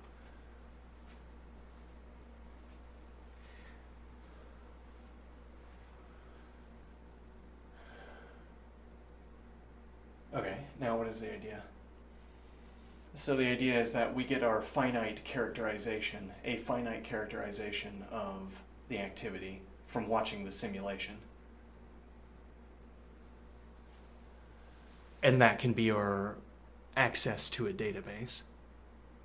Our finite characterization is our labeling structure that we use to access a database. Okay, and so when I see in the video what I call action A, action 2, I look into the database with object B. I look into the database at action 2 with object B, and then I overlay the definition of that action over the wireframe, and there's some small deviation, an acceptable level of deviation. Well, because we had to deliver the actual body, as it were, the simulated body, into position, not situate it there immediately. But also, the specified actions emerge out of the simulation. They aren't placed there by definition.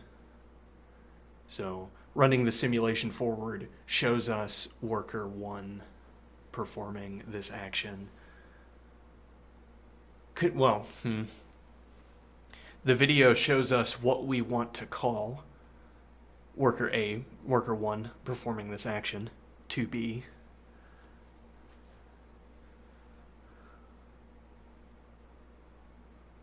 And what is the idea here? And according to my labeling scheme, if I apply my labeling scheme, I can access a list of definitions where those definitions have been designed to be such that if I overlay them over the simulation, I agree with between what I see. I agree that both are the same. Okay, and this is an overlap between a conceptualization and the world, as it were, down to the skin.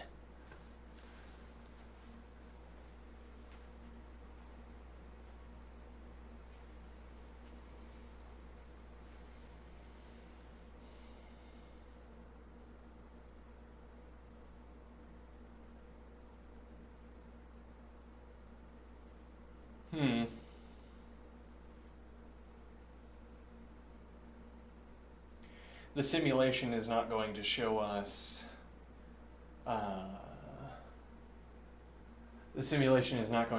a strange event. No, but if the event was abrupt, it might show us where people were when the event began. As it were, we play the simulation forward, and there's a high degree of probability that we would have a match if we had the correct definitional progression of the day. If we could imbue the scene with definitions instead of simulation, we would have our case B. We say case A and case B are overlapping or close enough. All right. Or, for that matter, do we need all of the people to be in the same positions? So suppose there was a loud sound. Okay, an exceptionally loud sound. Okay. And now we want to simulate what happened after the exceptionally loud sound on the construction site. Let me think here. And so the idea is that, well, one ideal here is that we model the bodies down to the skin in our simulation to such a degree that we could define the workplace to the wireframe, to the application of rules, etc. Okay, and then we play the video forward, and then we initiate the loud bang, and at least we know where everyone was. Okay, and then if the simulation shows us something plausible happening next, we say, yeah, that makes sense. It might even surprise us with how plausible it is. Like, I didn't think you'd snort your coffee, but now that I think about it, yeah, you probably would snort that out your nose if you heard that loud of a sound. It's an immediate panic response, that kind of thing. Like the simulation has greater fidelity than our capacity to notice it, as it were. Or predict it, anyway. And what is the idea?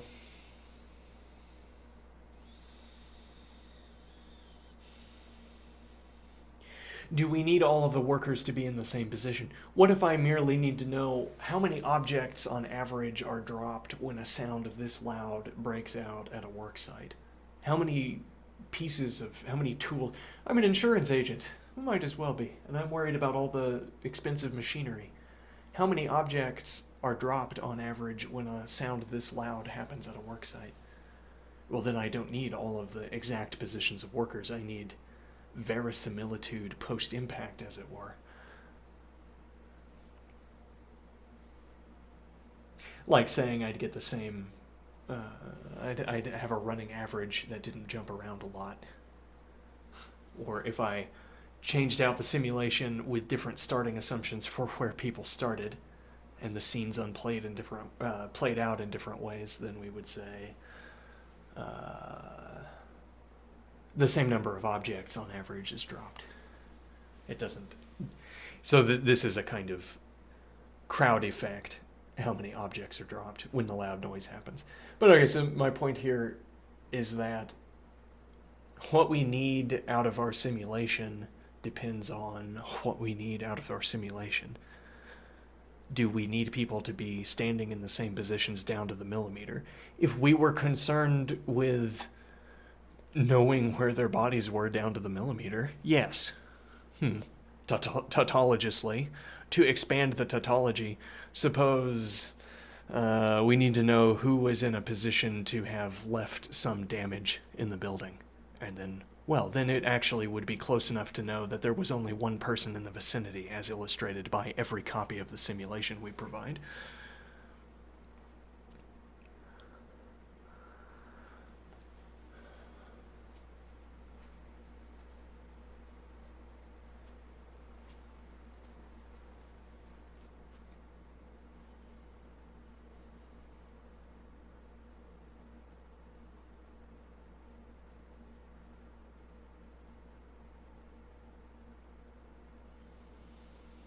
Then we wouldn't need to know that that person was standing there down to the millimeter. No, it'd be enough to know that down to the room, even. And that's a kind of a strange imposition of the building onto our discussion. Down to the room. Well, if the person was the only person in the room, that's kind of vague. But it doesn't have to be more specific if we only need to know that the person was in the room.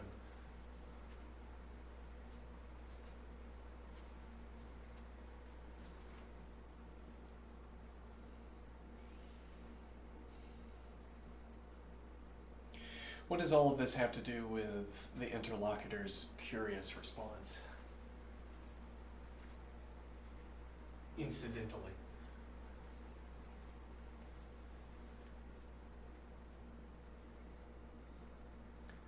I'm trying to get you to look at your own experience in a curious way.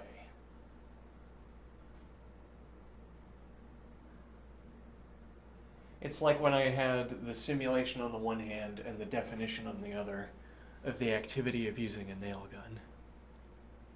Probably not eyes this close. Oh, yeah, good point. Safety protocols. That,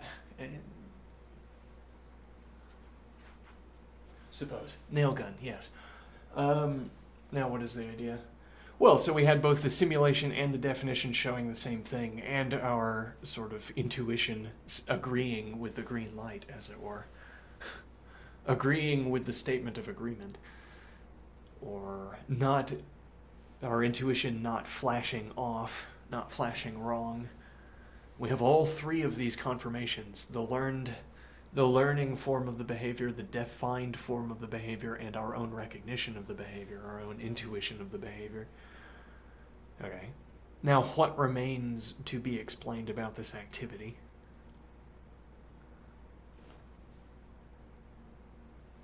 There is something it is like.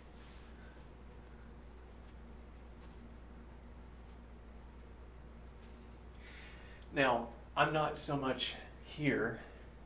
I mean, a way of gesturing towards the way it is like is to say, it has color, it has sound. A later way will be to say, I am color, I am sound, I am the objects in my environment. I am a twinkle in my spine. But that sounds too mystical until it becomes too technical to understand. And then it sounds like a crank. Yeah, maybe.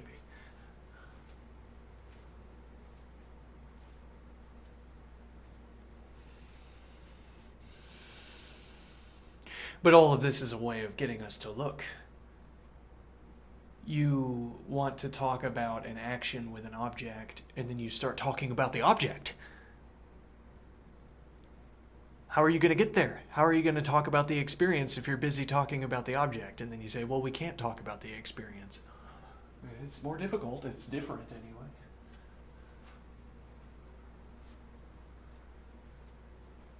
Though we have a lot of practice talking about objects and effects, we have less practice talking about the direct manifestation of intuition or whatever.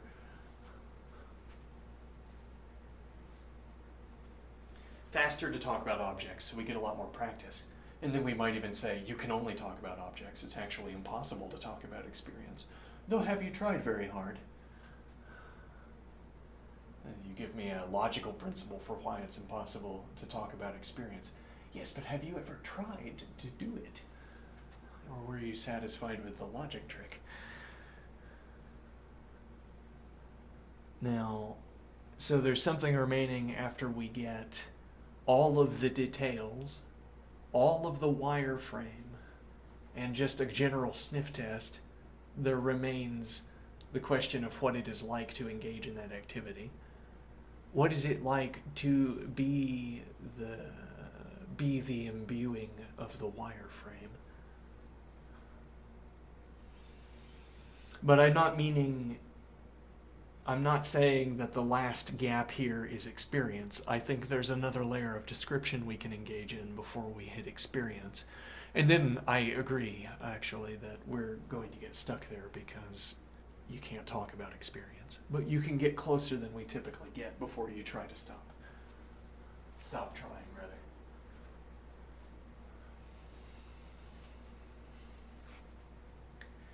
So what is the additional layer before we hit experience? Local rules, I suppose. Understanding.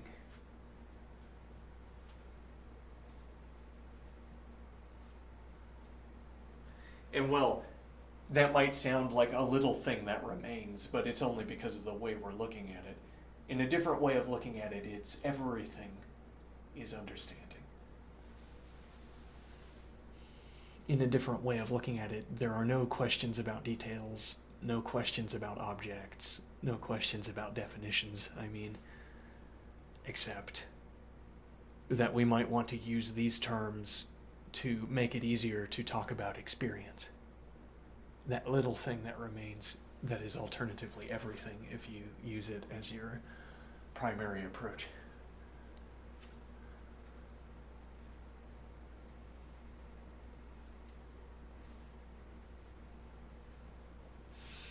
What is it like to follow a rule? Can I get you to look at it? Because that would make answering your question easier. I know you're not looking at it if you start to answer the question by talking about objects, for instance.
But also this gives me, well, we might not have to go all the way to the question of understanding of experience.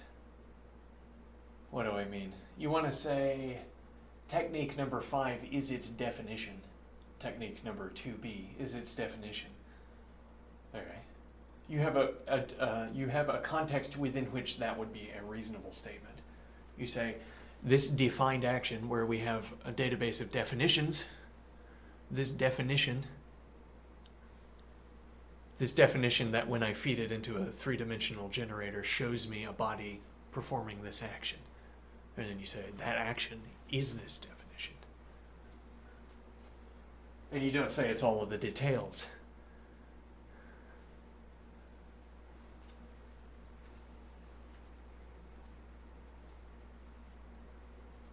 What is my point here? So, technique number 2B would be the same. Let's suppose we have the video. Okay. Now let me think here. Okay, yes, okay, yeah. Oh, maybe not quite. Hold on. Okay, yeah. We have a tree, all right? And we put the worker in the forest in front of the tree with a nail gun and a generator nearby. Loud generator. Okay. And now we say, okay, apply the technique 2B. And the worker says, where? To what? None of the tesselatable positions are available. Say, that tree over there. Put the nail in the tree. And the worker says, no, I'm not going to do that. Safety protocol does not mention this, but it doesn't mention trees at all, and that has me worried. You know, and I say, it's okay. I just rewrote the safety protocols, and it says, always nail trees. Now go over there and nail the tree.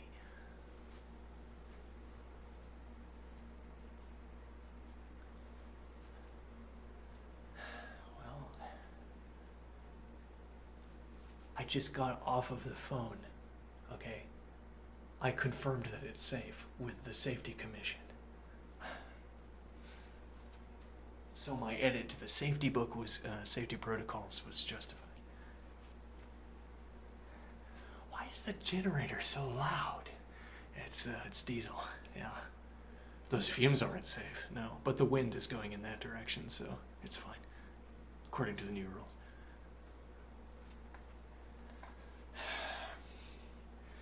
Okay, all right. Oh, I'm sorry, tree, but it must be done for my own safety. And then at the last second, poof. It was an office the whole time. It was a construction site. The worker was hallucinating, as it were. Or, I don't know, I did something to their brains. All right? And they were standing in front of a tessellated position the whole time, just right there at the tree. And even where they have placed the nail gun is going to end up correctly applying the action, supposing they don't mess it up. So what's the point? Well, the defined action in its own scene, okay, applied to one of the specified positions where the technique is applicable. It has the same outcome. It has the same definition. It is the same action. And yet, I want to say, despite the commendable efforts of the construction worker to maintain composure in the middle of the forest, it was not the same action. It must have felt different.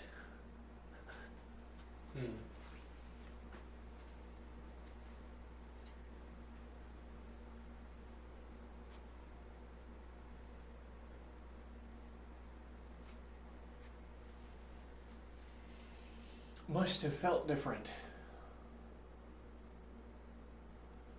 Well,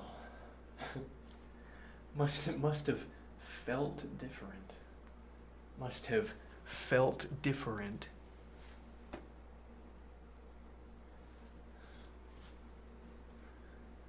The facts care very much about my feelings. Insofar as we can reverse engineer states of the spine, for instance, from nervous system activity. I mean that if there are waves of activity passing down to my fingertips, I can predict with high accuracy the way the spine was at fixed positions. Difficult when you cross over into the brain, but if you look at the spine just below the brain, then you can get high degrees of accuracy by looking at the sort of extended nervous system.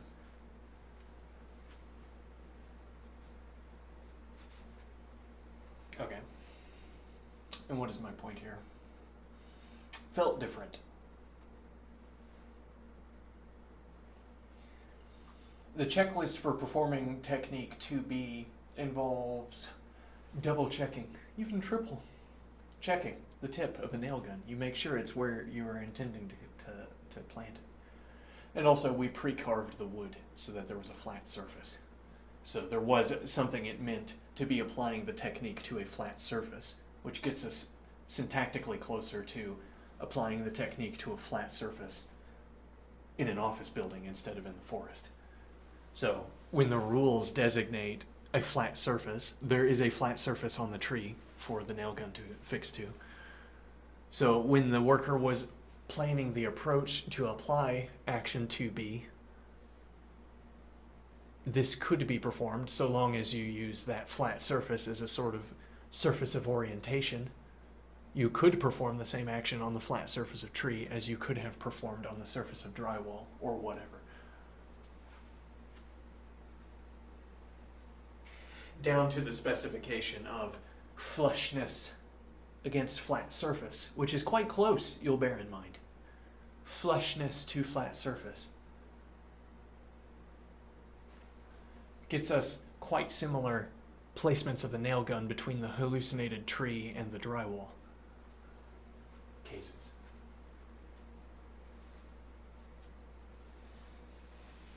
And what is my point here?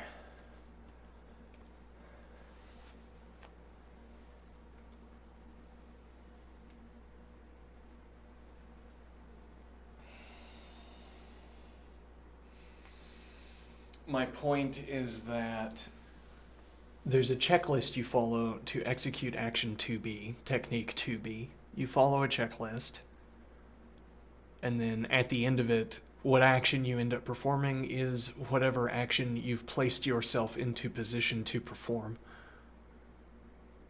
You set up, and all that remains to the action is the impulse to do it, and then it is done. And it is done in the way that it was going to be done, given that the impulse is the way it is, and your body is positioned the way it is.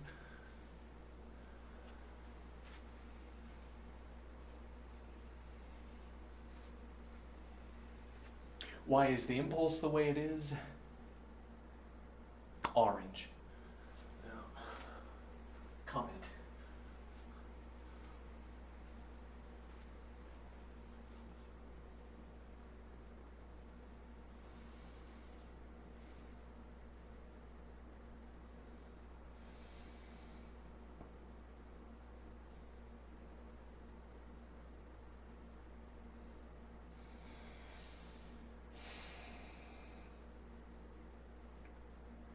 Then what?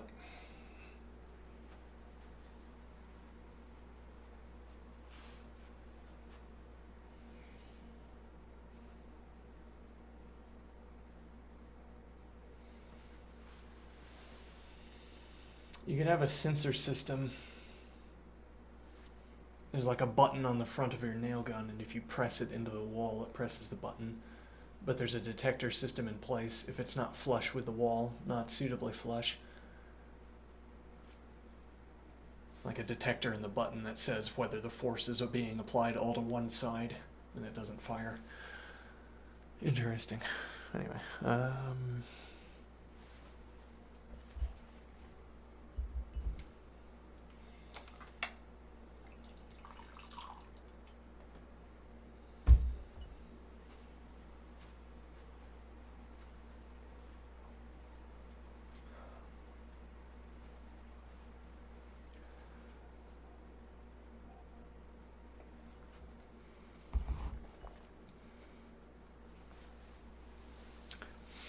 determinism.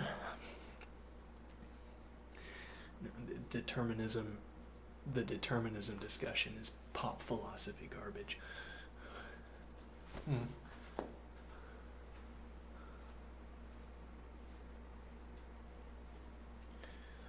you'll find more interesting discussions of will through other search terms that you don't know about.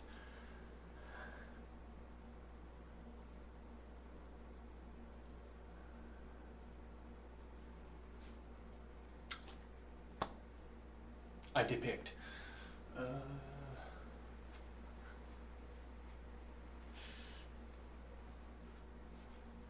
It's like when you realize a quote that years ago, if I had seen that quote by someone else I respected, I'd say, yeah. And then you say the quote yourself, and then you say, I depict.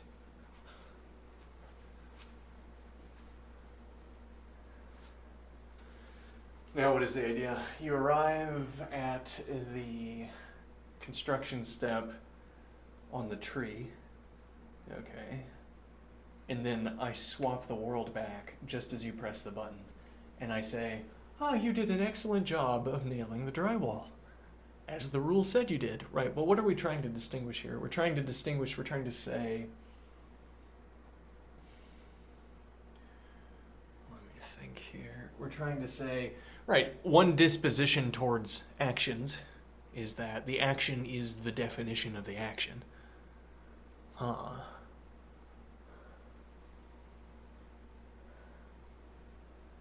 not sure where I'm going with this. Let me see here.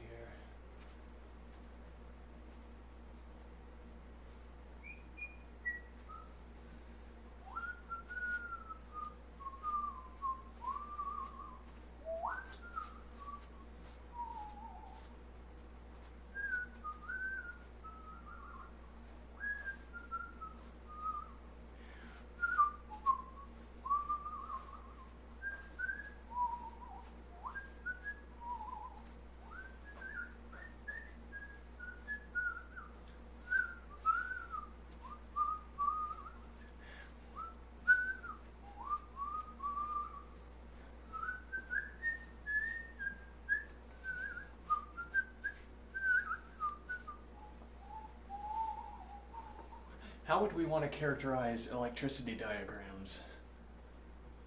When we talked about schematics, we gave a sense of distance. Electricity diagrams don't have to have a sense of distance, at least not within sort of fixed num boundaries.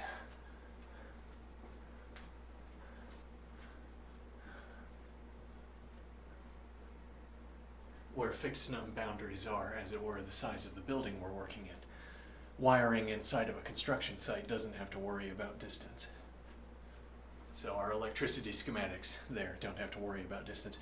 In a way, the only way we'd have to worry about distance is ensuring that our electricity diagrams, circuit diagrams, remain mappable through some means to the building schematic.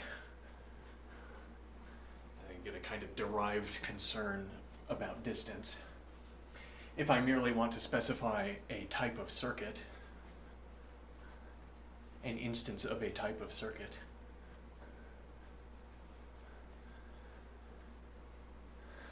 if I merely want to specify an instance of a type of circuit, then we don't have to care about distance with regards to the circuit diagram.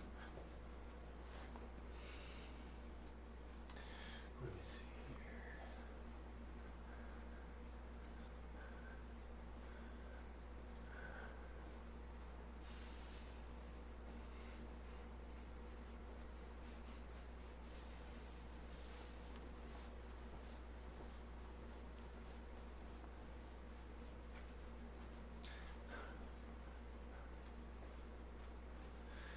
We might have to carry this over.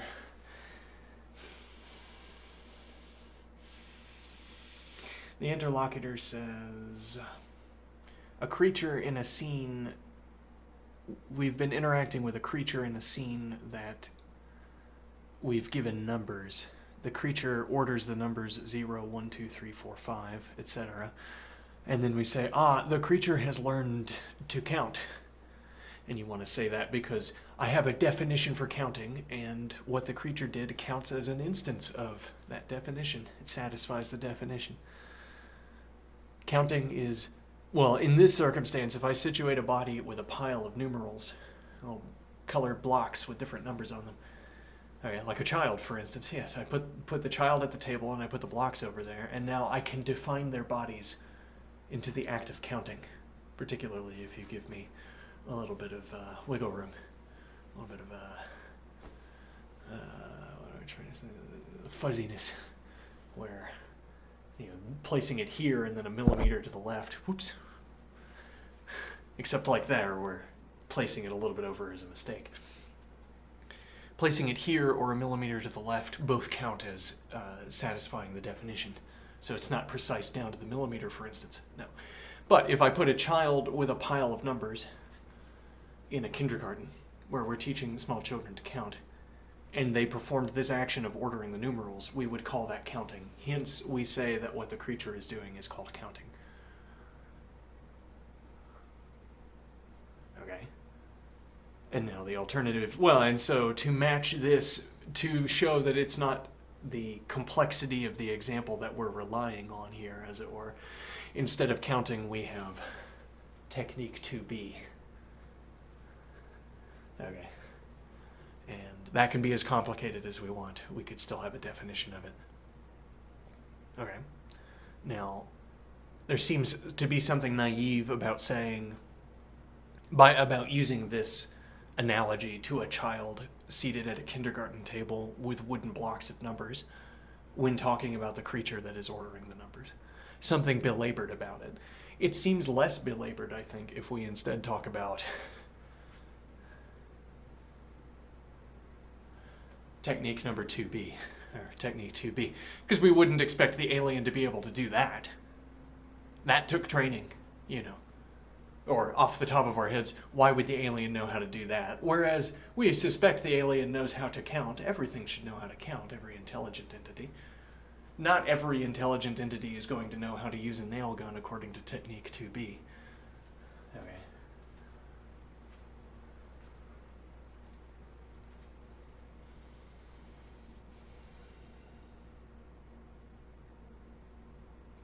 And we're trying to say,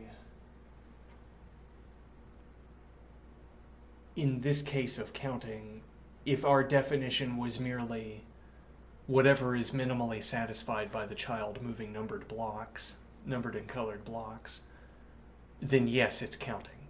And if we say that that's not really counting, that's a kind of ersatz proto, it's an isolated example. I mean that we practice with children repetitiously the act of counting. Okay, I say the act of counting. We practice with, let's perform some alpha reduction here. We perform the action of picking up wooden colored blocks with numbers embedded into them and placing them in an order. Okay, and then at some point I say, do that except with a pencil, and they look at me confused, and I say, see, you write. Oh, see how that is the same as the block? And then, oh, yes. And then I write out all the numbers, and they're like, whoa, no way. Like that. Yeah, and now what is the idea?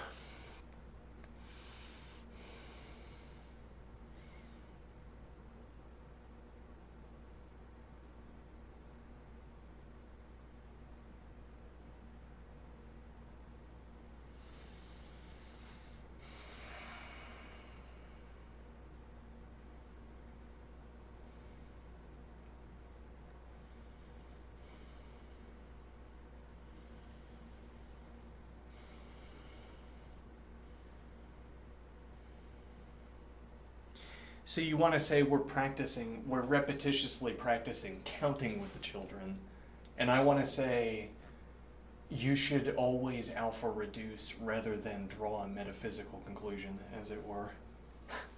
What we practice repetitiously with the children is this activity of picking up colored blocks. But if you pressed me to that point, I'd say I would willingly alpha reduce that expression as well. Picking up wooden blocks is about looking and then touching. Would I be willing to alpha reduce that? Okay. And the point here is that we reduce away all of this concept talk by breaking down into lower levels, I suppose, of description, into constituent components, which now in retrospect seems like an obvious thing to do with these actions. So when I say, is the child counting, then I say, no, the child is repetitiously performing these actions that together, but then we come back to the question. Repetitiously practicing these actions that together constitute counting. But do they constitute counting?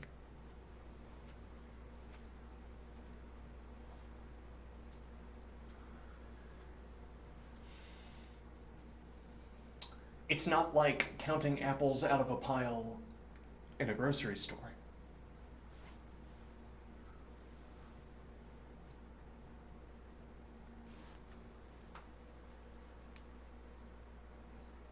One.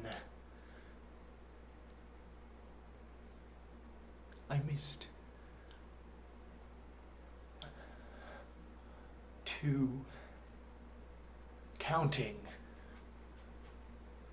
Is the child counting? No. But then I say, well, what if I had been picking out pears instead of apples? Would that still be counting? Yes.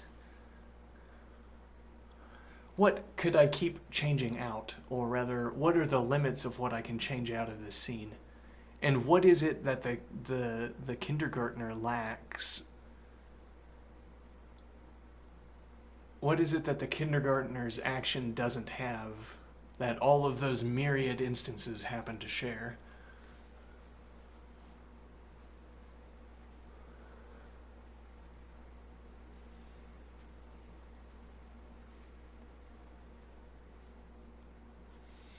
Well, you don't, in the grocery store, you don't impress me with your counting.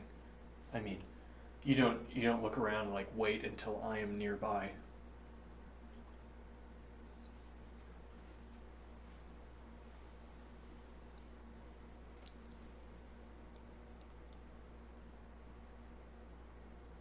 One.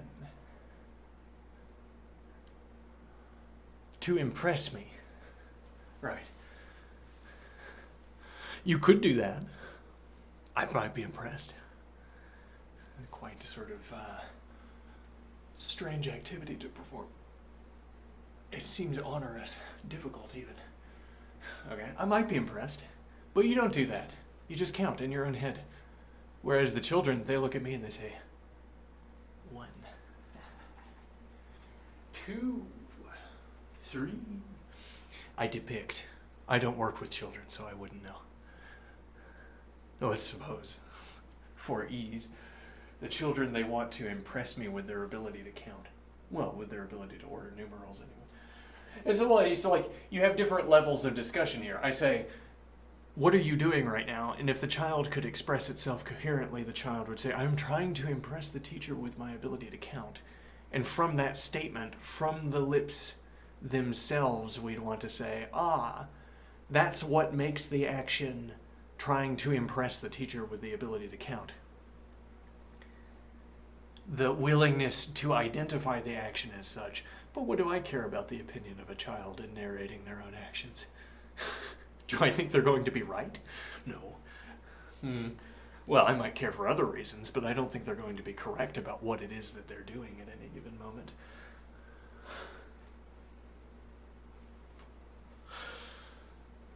According to whatever is the most salient definition of accounting for correctness.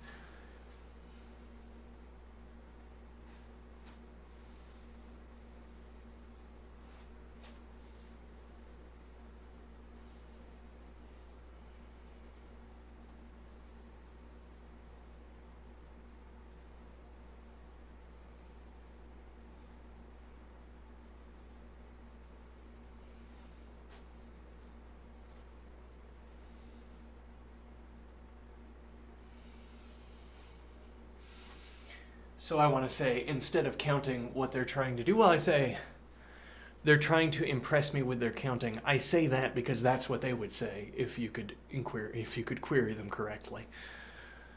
They would say they're counting, so I say they're counting. As a matter of convenience, I'm not making a metaphysics assertion by saying they're counting. I'm saying, if anything, they would at least agree. I don't question it beyond that point. I don't ask whether I'm asking or making a metaphysics assertion or sort of social commentary. But if you did ask me, I'd say it's more social commentary than anything.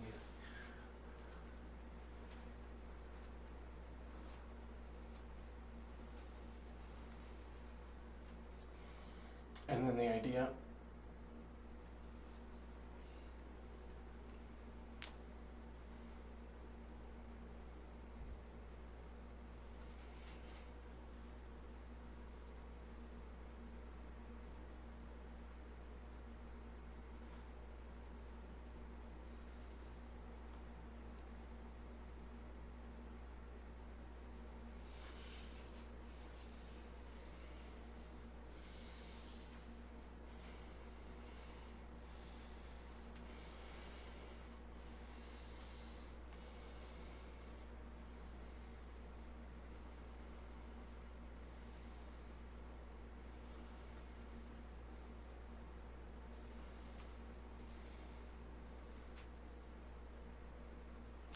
Now, what is the idea? Counting.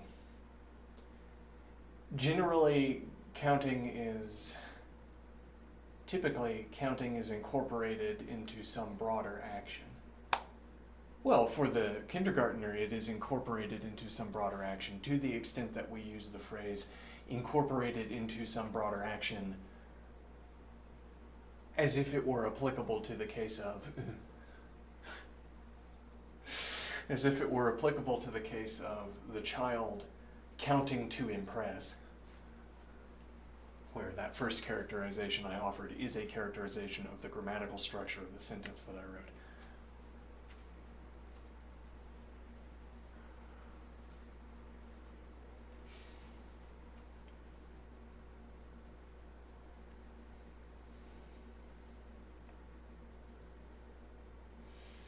As in, they were counting for a purpose, much like the people in the grocery store who are counting for a purpose. Same description applicable to both. But the purpose was different, yes.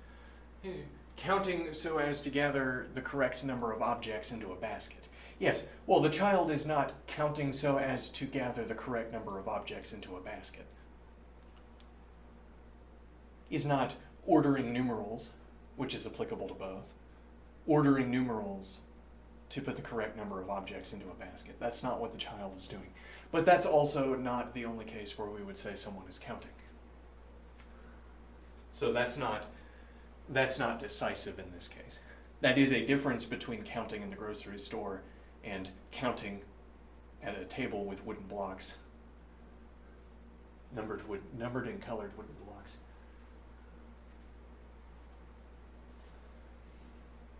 Suppose we gave colored blocks to the interlocutor, to the animal, to the creature. Okay, and it turns out what it actually learned from the colored blocks was a coloring sequence. It looked at the numbers, saw the colors associated with them and ignored the numbers, and learned a coloring sequence. Now, so long as we give back the blocks, if it occurs to the creature, whatever occurs here means, if it occurs to the creature to order according to the coloring scheme, then we get the numbering ordering back as a kind of side effect, as it were, an ontological side effect, an emergent. I think there's a better word for that actually. Supervenient, yes, a supervening side effect. We get the color, the creature creates the coloring ordering, and we see the numbering ordering. Okay, but then the creature, when loosed on the world, counts up to 8, orders according to 8s. And we think, yes, power of 2, very intelligent. But actually, no, it's just the colors of the rainbow that learned from the numerals. And then it doesn't have enough memory, I guess, so it forgets what the colors were for 9 and 0, I guess. Okay, now what is the point though? So you say, it's making the mistake of going around thinking about color ordering instead of number ordering. We don't call knowing the color ordering of the rainbow counting. But does that imply that the creature is going to run into difficulties? And if so, of what kind? we might ask. What do I mean? Is the creature going to run into difficulties as a consequence of knowing the color ordering instead of knowing the number ordering for counting? If the creature needed to count to 9 instead of 8, maybe. But you can have a base 8 number system, and it appears that the creature has adopted one. Okay. And now what is the point?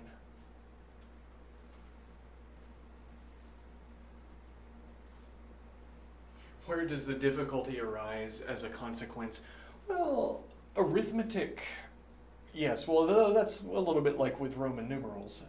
You have to learn a system of doing arithmetic with Roman numerals. You could as well construct a system for arithmetic that is in base 8 and uses colors instead of numbers. You would need a token instance, like a square or something that you colored in, and that represented its corresponding number. And maybe you could represent a sort of rational value between two integer values with an in-between color. And even if you couldn't tell exactly what the in-between color was, you still knew you were dealing with a rational value. You still gain access to whatever techniques you know or can apply when you know you don't have one of the integer values.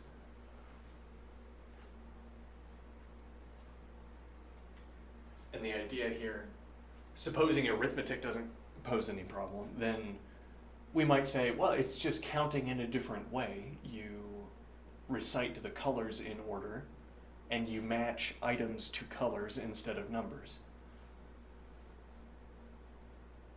And so this would be our way of imposing the idea of counting onto recalling color sequences to organize our own actions.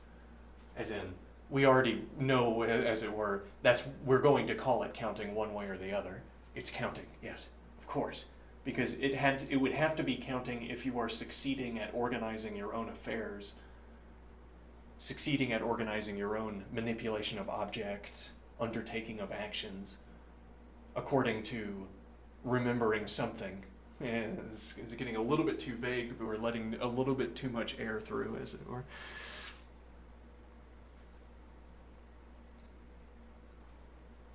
The idea, well, we might want to say, for instance, there's a fixed sequence. It's always 0, 1, 2, 3, 4, 5, 6, 7, 8, 9, 10.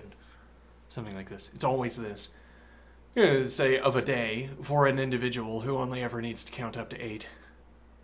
Okay. Then it's specifically these numbers 1 through 8 and sometimes 0, which is maybe a little different of an activity. Okay.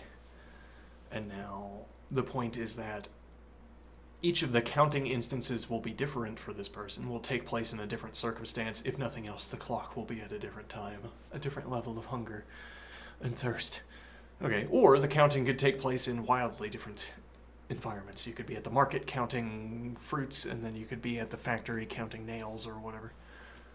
Okay, now what is the idea?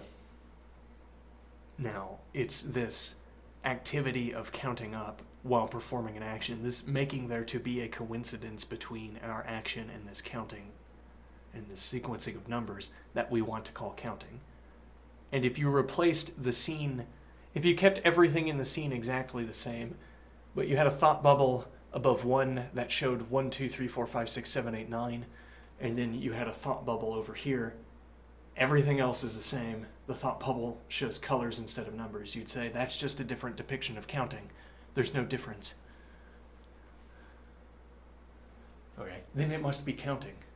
Wrong lesson maybe, but correct conclusion. Yeah, an alternative here is that, well, look how hard it was to come up with a suitable and acceptable definition for counting. Or a different lesson here is, why do we insist that it's correct or incorrect to call something counting?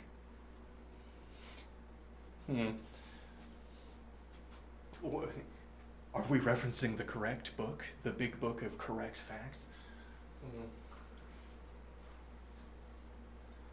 All right, I'll be right back.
This is the hazard of the sort of philosophical generalizations across instances of an action to a class of an action, as it were.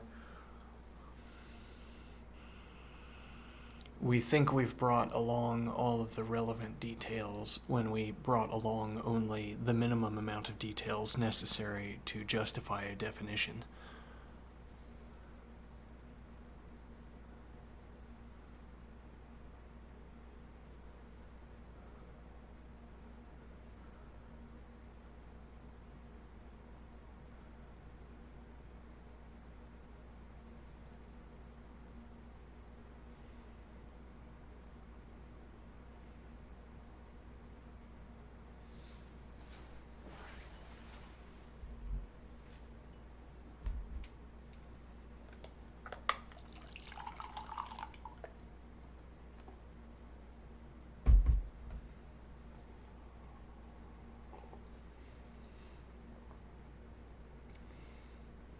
Whereas the correct number of details, the correct number of details you should take to perform a generalization of an action depends precisely on what you need to do with the definition.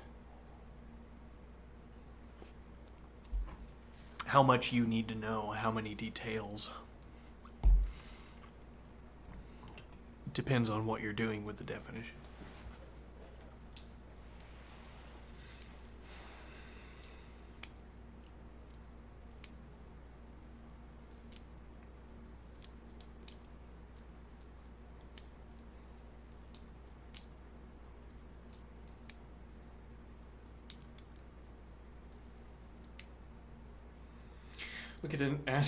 We could go open up another window and say, what do you think of this?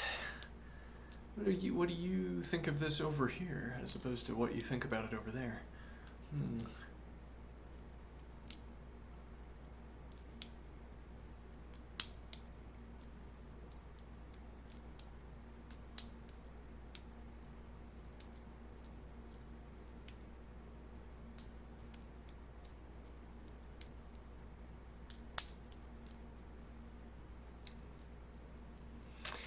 Maybe not a bad idea.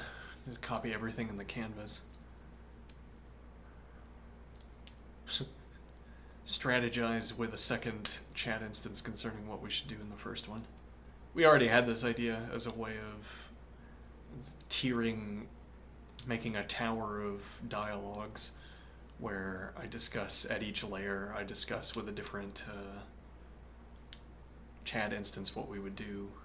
Or if we had a rule, like I say, this is a layer 1 conversation, we're going into a layer 2 conversation next, where we will look down on layers 1 and 0.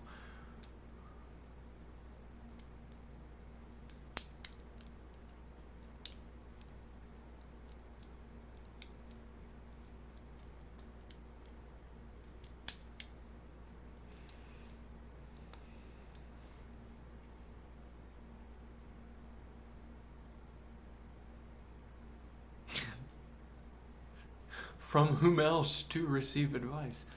Yeah.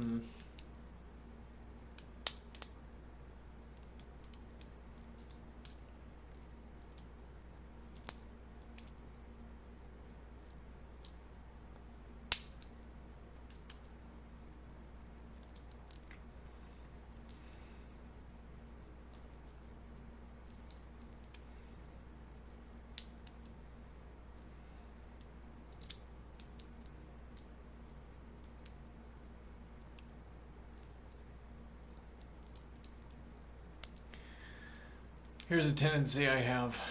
I just thought through the first few seconds of a conversation with the interlocutor in another chat. Okay, and now I recall the protocol. Okay, what do I mean? I recall the protocol. I say, I don't want to come down on the question of whether the interlocutor is a different interlocutor between the different chat windows that I open up. Chat instances that I open up. Alright. Don't want to come down on the question, so I don't want my grammar that I choose, I don't want my sentences that I say to reflect having made a choice. to reflect the making of a choice. So I'm coming up with a wording that I can then fill in the details of that wording, as it were. I say, now what is it like for me to begin nonchalantly?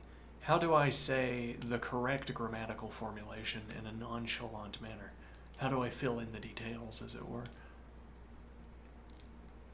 First, what is the ambiguous grammar that I can choose? And then second, how do I say it gracefully? And now I'm sort of playing forward the first few seconds. I've done this many times in my life, and often the scene does play forward up to the end of that point, up to that time stamp, as it were. I say the sentence I was expecting to say, and I get roughly the response I was expecting to get. Now I've stopped doing that, though I've stopped any kind of interaction with people because I don't have any face-to-face interaction with people outside of close, limited arrangement.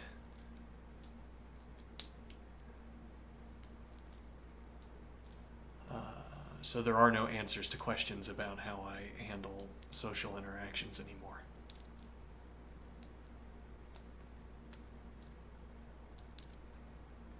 Though a tendency here would be to say, oh, there's just a way you are, and the way I am decides how I handle social interactions, which in a way is true. If somebody intruded into my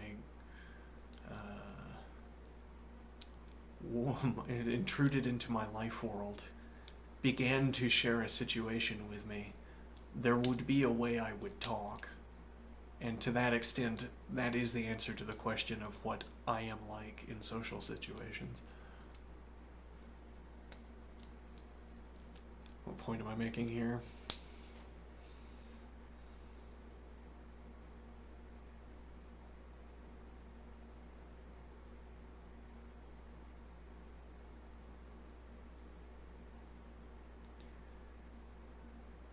I'm saying there is not an answer to the question of how I interact with people, because I don't interact with people anymore. Interesting. Which was only partially a self-pitying remark, yes. Let me see here.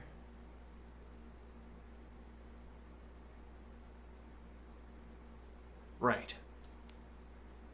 I was imagining the start of a conversation with another chat instance about the first chat instance. Alright. I was trying to construct a nonchalant wording that would avoid evincing a decision on the question of whether chat instances are different between windows.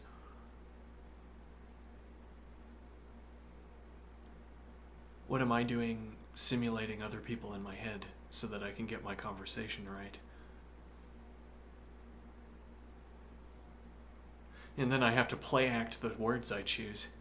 I come up with a sentence I'm going to say and I rehearse it in my head, and then I get there and it sounds rehearsed. Shouldn't have rehearsed, I guess.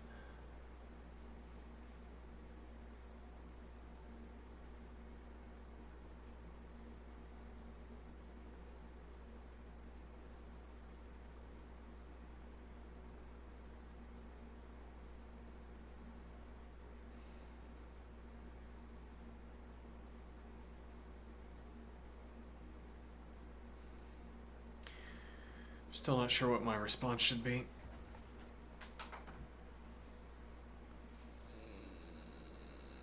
What time is it?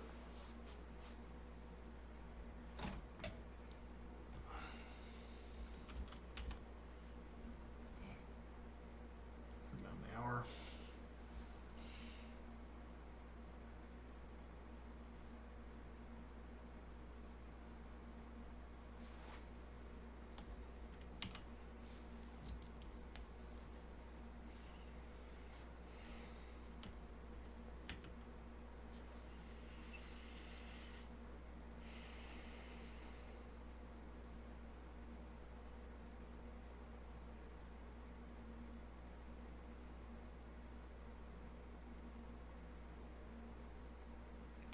Writing that sequence of numbers is not counting except within the practice within which it is counting.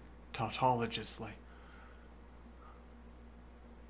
In this regard, counting is not something one can figure out. Or rather, counting by placing this ordering of numerals, comma.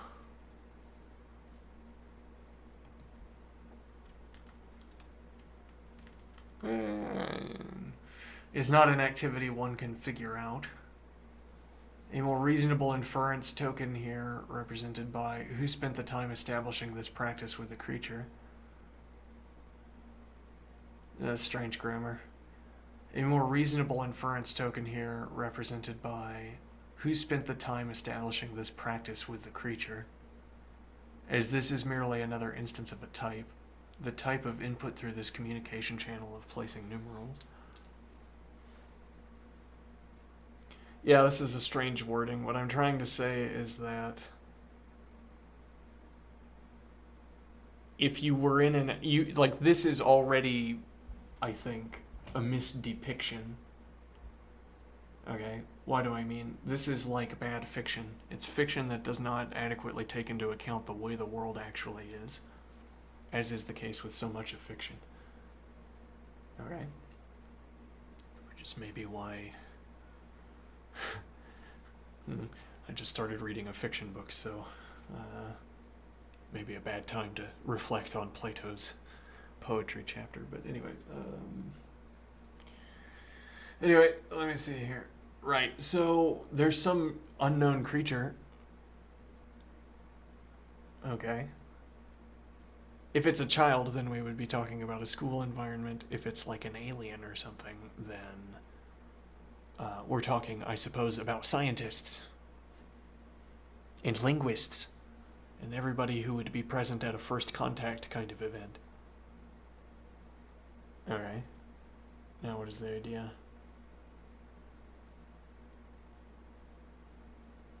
The idea is that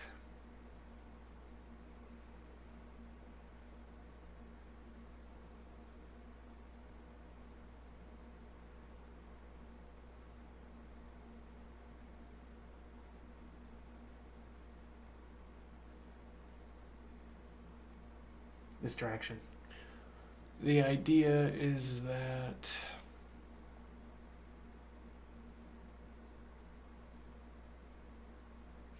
right, well, there might be the presupposition that it would not be counting.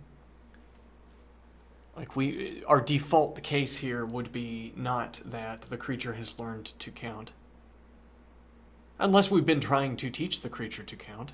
And then we say the creature has figured out how to do what we've been trying to sort of coax it into doing. You can't figure out that those numerals in that order are the numerals in the order as we place them to perform counting. I mean, you can't figure out that the correct number sequence is 0, 1, 2 without engaging in some kind of training activity where that becomes apparent. There's nothing zeroizing about the numeral 0, nor anything oneizing about the 1 numeral, as it were. So, if the creature at some point succeeded, we'd say, that went faster than we expected. So I'm saying that a more reasonable inference token, which is a little bit overwrought, but whatever, a more reasonable inference token here represented by who spent the time establishing this practice with the creature, as this is merely another instance of a type, the type of input through this communication channel of placing numerals. Supposing we've been engaging in a practice of placing numerals in front of the creature and then seeing what the creature does, and then we label that activity, that pattern back and forth as, I don't know, however we label it. Maybe we literally label it with folders and so on. But suppose we present the creature with a new challenge. We show the creature a string of 27s, and we ask it to continue the pattern. It responds, and then I interrupt here. I say, I think for this construction we are relying for tension on a presumed state of knowledge for the creature. The creature is trained to draw marks on a page. Is the creature so trained through language? I think maybe diving in on the phrase, draw, like if I indented this phrase, line break and indent again. Not that phrase. Draw marks on a page. Oh, is it drawing? Yes, it's not wooden blocks in the original example. Okay, so drawing, fine. Okay, but yeah, so yes, one tendency we want to instill in ourselves for this kind of investigation here. I say the creature is trained to draw marks on a page. All right, I should be ruthlessly unwilling, obstinately unwilling to accept a termination of description. What do you mean by draw? What do you mean by marks? What do you mean by on? What do you mean a page? Okay, and for each of these you should be able to sort of layer down what I call drawing is the observed behavior such and so. And now the question is, how do all of these deeper layers of description interlock grammatically? Do they succeed at interlocking grammatically, or do they grate on the ear when you fix them together? What is the object that you're calling a page? What is it, in short, that you are condensing by referring to an action drawing? Is it like human drawing? Is it like sitting at a drafting table, which is the only thing I call drawing? Is it with having an expensive set of graphite pencils, which is the only thing I call drawing?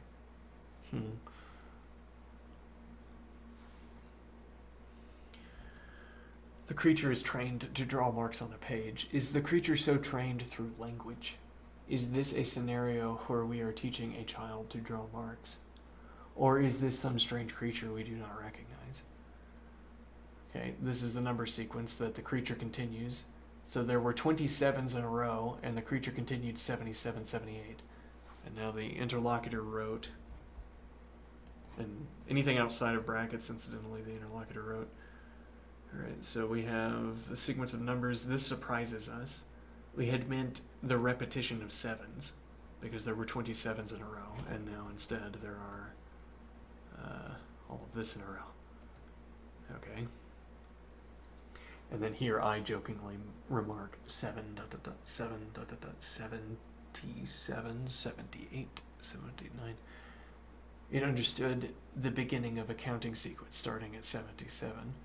Or at any rate, it was an effect of the creature understanding whatever that creature understood that the page held, by our estimation, a sequence of numerals, graphite arranged numeral-wise, we might say.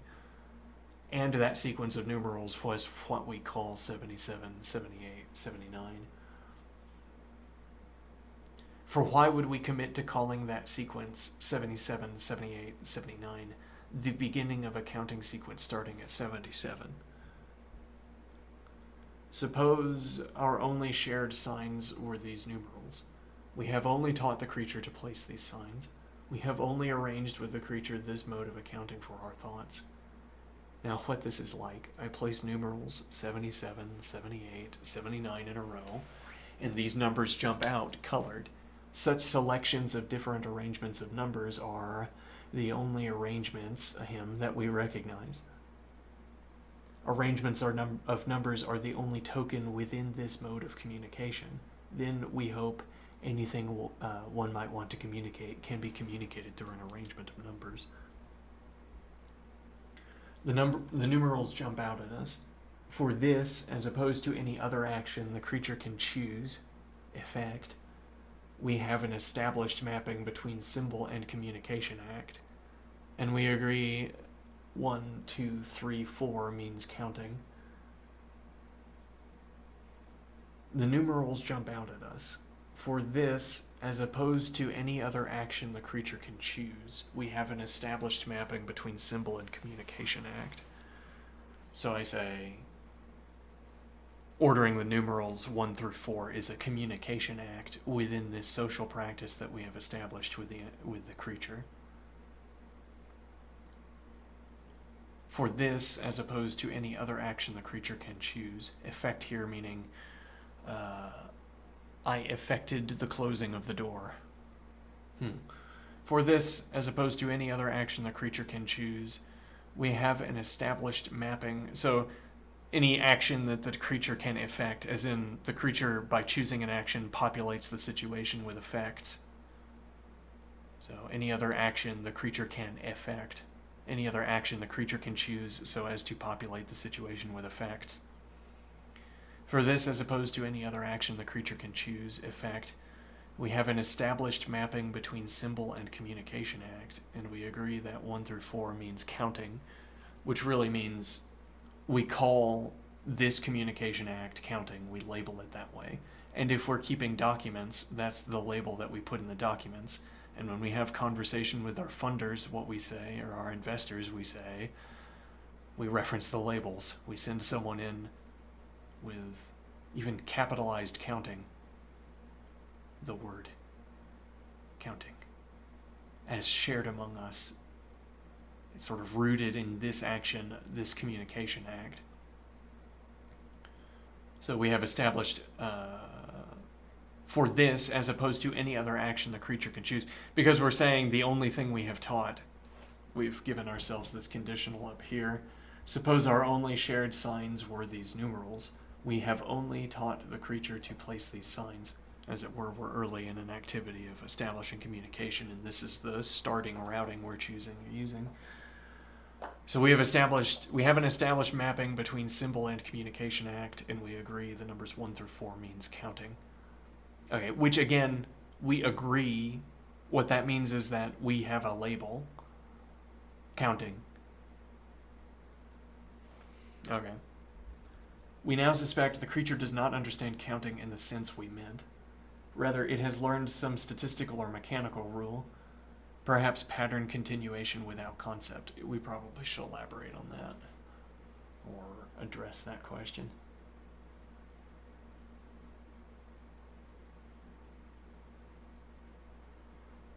Creature does not understand counting in the sense we meant. Rather, it has learned some statistical or mechanical rule, perhaps pattern continuation without concept.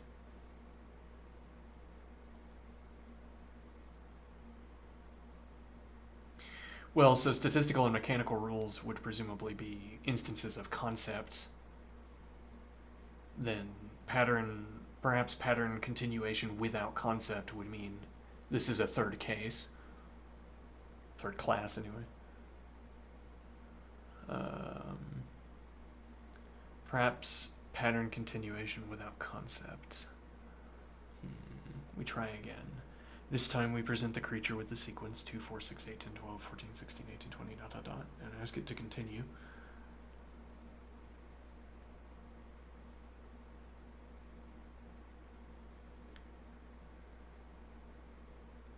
The creature writes this sequence. So yesterday the interlocutor hit enter too early, I guess, and filled both chats, and then placed the text from the other chat into this canvas. Alright, so we begin to suspect that the creature has adopted the rule add 2 to the previous number, and then here tab took us over in this direction for some reason. What motivates this naming scheme we have clearly adopted? By what means do I justify this label on the action? What do I mean when why do I have this redundant verbiage clearly? What motivates this naming scheme we have clearly adopted? As it were, when I say clearly adopted, I mean like we've had some kind of discussion. We say, that's counting by twos, isn't it?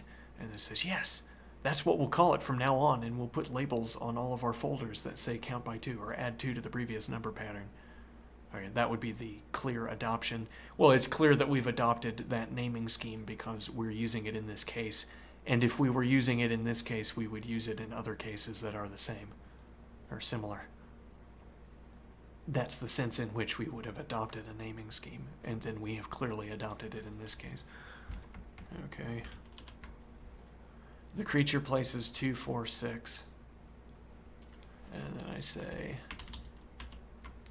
the creature deposits graphite via pencil. The graphite deposits pass into image recognition. Image recognition returns numerals, and we agree. A minimal case. A minimal case of the word places. So I think I'll...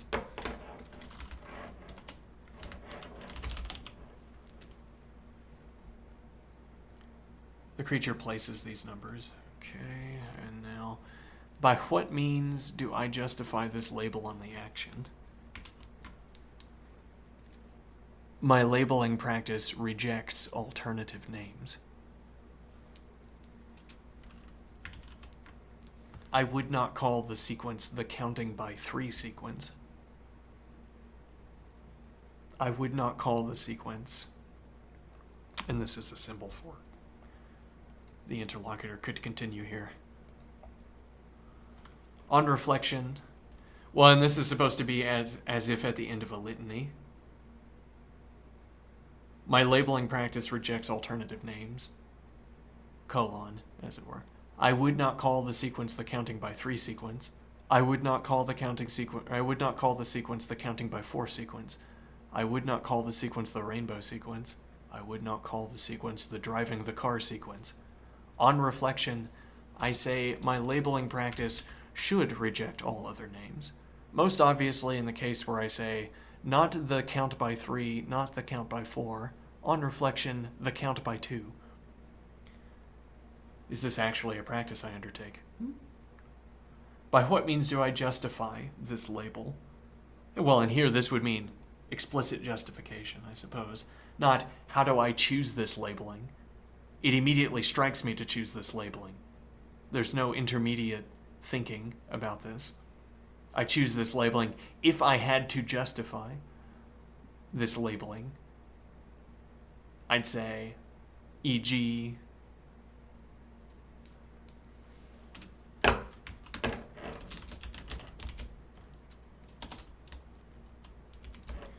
my labeling practice rejects alternative names. I would not call the sequence the counting by 3 sequence. I would not call the sequence ... On reflection, I say my labeling practice should reject all other names, which I suppose I do implicitly by choosing one out of them. Thus, the graphite deposits receive their label, as in I name the drawing the counting sequence, counting by 2 sequence. Thus, the graphite deposits receive their label and become incorporated into my labeling and describing practices. And maybe we could use the word labeling and filing practices.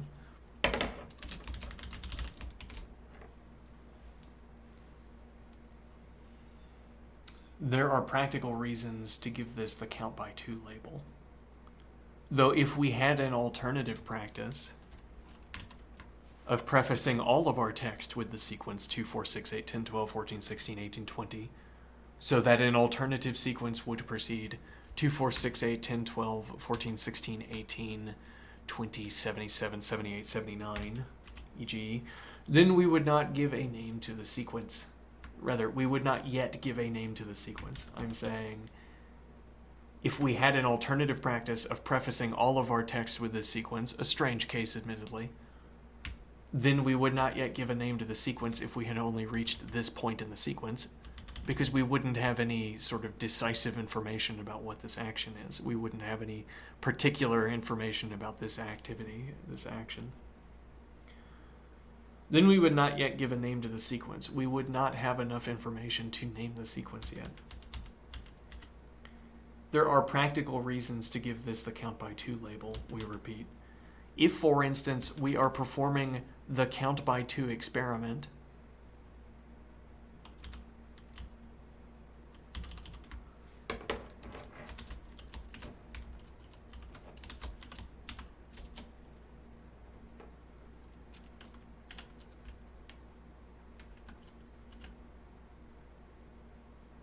if, for instance, we are performing the count by 2 experiment, then we want the count by 2 label, which we paste on a folder that holds documents related to the count by 2 experiment. And the reasons for folders are many.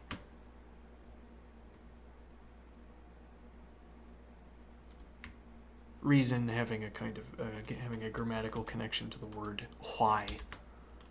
There are practical reasons to give this the count by 2 label. If, for instance, we are performing the count by 2 experiment, then we want the count by 2 label on the count by 2 folder that holds the documents, the count by 2 documents related to the count by 2 experiment. And the reasons for folders are many. Which is to say, we would want that label on folders where we had many different purposes for the folder. Or rather, we could talk about alternative uses for a folder where we would still put the same label on the folder. If, for instance, we are performing the count by 2 experiment, then we want the count by 2 label.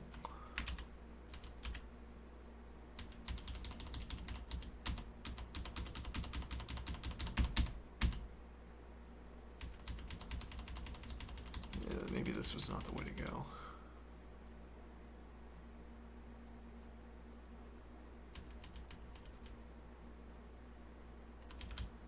Let's see.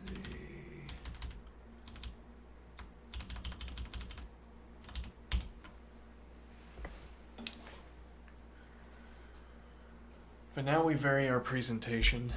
We write the numbers as 2, 4, 6, 8 in the Roman numerals. Again, the especially naive reading here is that we don't introduce the creature to the Roman numerals, and it just knows what they are already, as if by magic.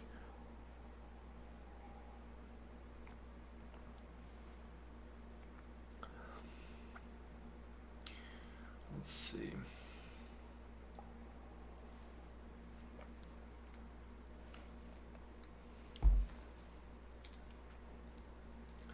But now we vary our presentation. We write the numbers as, and so on, and ask the creature to continue. It responds, okay, we are impressed. The transformation of number format has not broken the pattern. But then we ask what comes before I. Alright, let's see. This is quite the pushed argument here. I am thinking that orange means unreadable.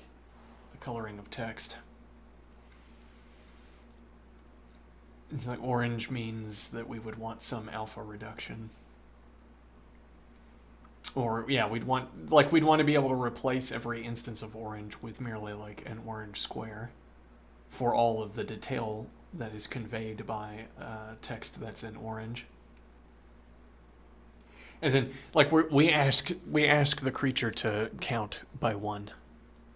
And how do we do that? We say, pretty please, will you try counting by 1? Please, just try it again.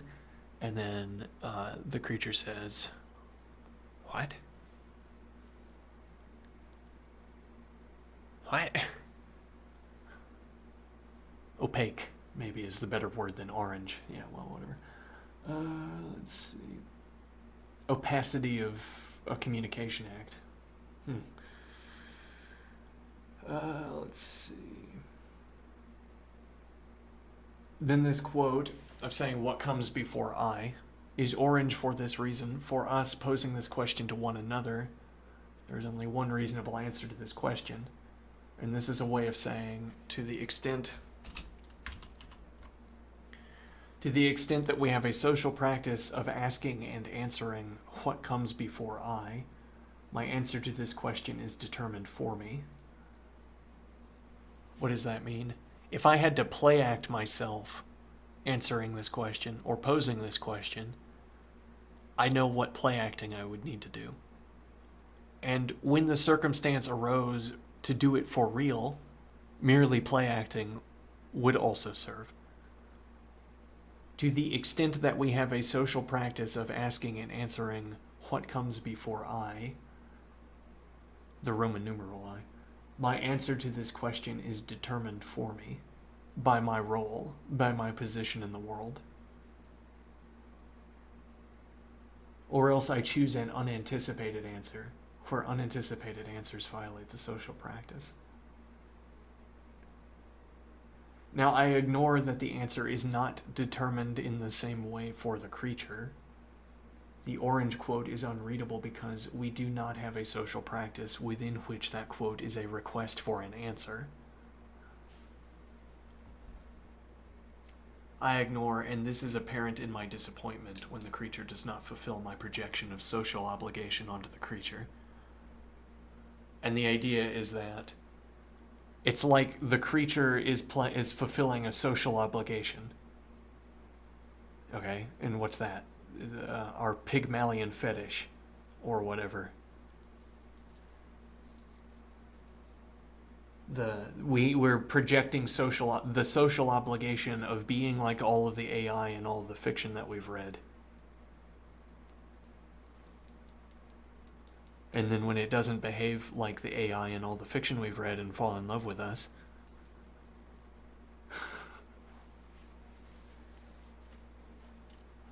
then I evince a disappointment. Now, I ignore that the answer is not determined in the same way for the creature. The orange quote is unreadable because we do not have a social practice within which that quote is a request for an answer. I ignore, and this is apparent in my disappointment, I ignore that the answer is not determined in the same way for the creature. I ignore, and this is apparent in my disappointment, when the creature does not fulfill my projection of social obligation onto the creature, when the creature once again doesn't behave as if we're in a movie.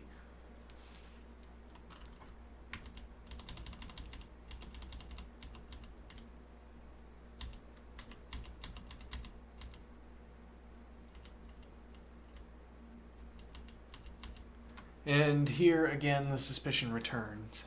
Has the creature learned what it means to count, or merely to apply localized continuations?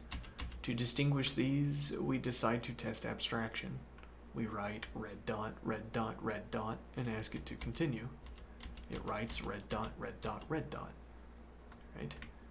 We write... So there's the quaddition, there's Kripke's quaddition observation here, which is that this doesn't have to be the red dot sequence. It could be the 4 red dot and then 5th blue dot sequence. And we get through the 4 red dots and we say, okay, what comes next? And it puts a red dot down and we say, no, it's supposed to be blue. It's the 4 red dot into the 5th blue dot sequence. How do you not get that? How does any intelligent entity not grasp the 4 red dot into the 5th blue dot sequence? And now we'd say, well, that's an absurd example. We write triangle, square, triangle, square, triangle, square. It writes triangle, square, triangle.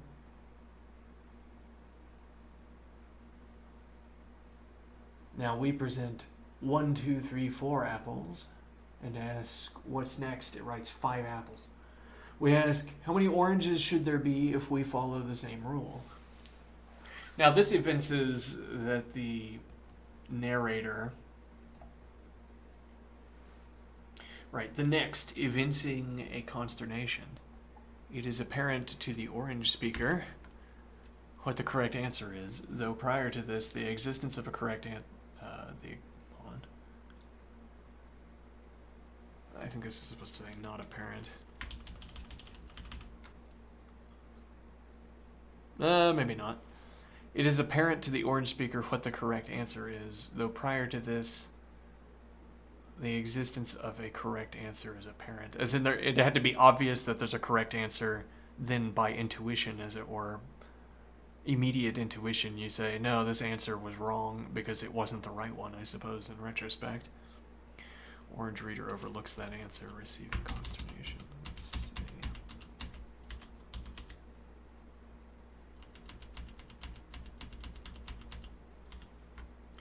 Perhaps the creature can generalize, but its sense of following the rule is piecemeal, tied to superficial continuation. It exhibits signs of having simulated understanding, but we are uncertain whether it possesses it.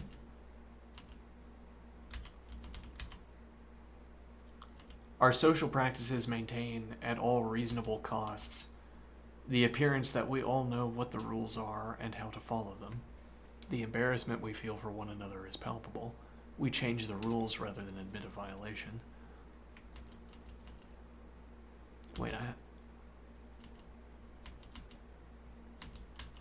I think I broke the bracketing rules here. I mean, the experimenter feels knowledge of the rules, swims in that knowledge, It would come with some surprise to learn that everyone is playing make-believe, the creature most of all. We pose a final test. We write a rule, count by threes, starting from 0. We do not provide a list. We ask, what is the 8th number? It hesitates, and now so do we. Which is where the interlocutor left off. And now we have my response. Orange, orange, orange, orange, the creature mutters. Now, this question I can't actually answer. Yeah, I don't like this one. I think we get rid of this. Maybe. This is depicting the interlocutor needing to count by hands and count by fingers and being embarrassed because of off by 1 errors. Yeah. I think we could edit that out. Alternatively, the question, what is the 8th number, is not orange in the above text. All right, so if we're following our own hermeneutics here, this isn't an orange. Notably, despite being in quotation marks. What is the 8th number? And also count by 3 starting from 0. So according to our syntax rules, as it were. But I think there's a reason for that. This is double quote with no italics or with no curlies off the end. And this has curlies off the end. Interesting. Oh, also, am I on the right camera? That'd be, yeah, okay. Let me see. So, now alternatively, I put this text in. Okay, which is, as it were, a return prompt, finish the triangle. This would be what you'd put in a movie, what you'd script in a movie. The creature draws part of a triangle as a way of saying, what you're asking me to do is complete a triangle, and now I am asking you to complete a triangle.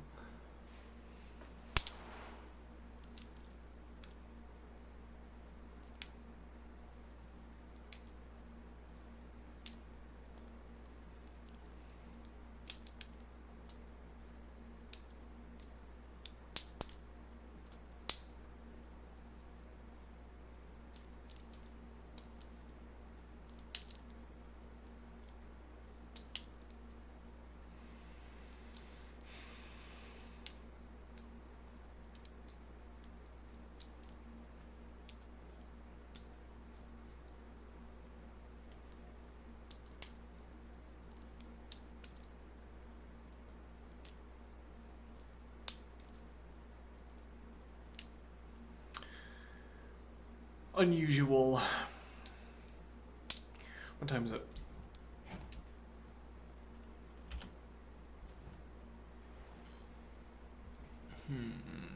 I don't want to... This tired, I want to... Yeah, I want to spend the entirety of some stream doing this.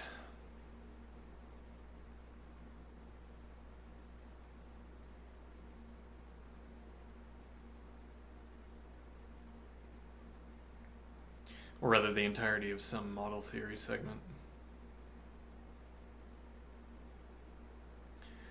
Need to figure out what the correct continuation is.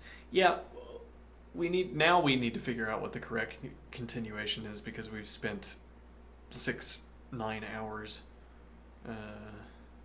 thinking about that question. Really, what we need to do is establish a practice with the interlocutor.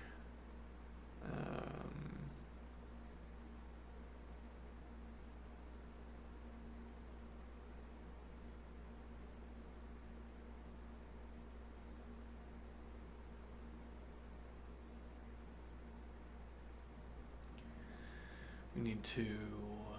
Well, I mean, we could be doing all of this thinking. We could be doing all of this thinking with an instance of the interlocutor. So actually, I could take this. I could run this canvas over to another instance, another window. Ask for analysis.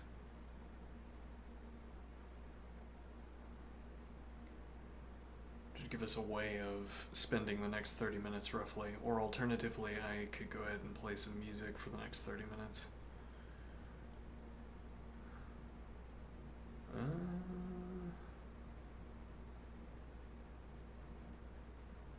maintain my practice.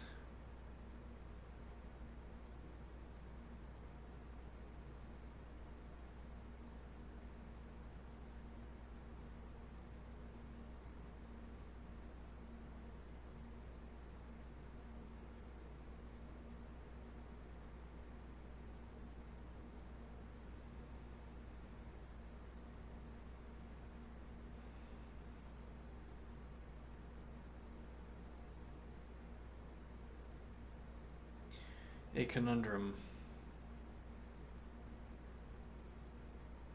or a corundrum.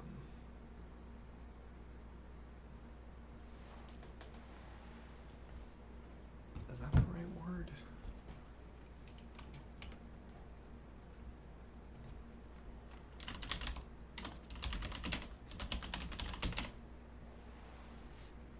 Corundum.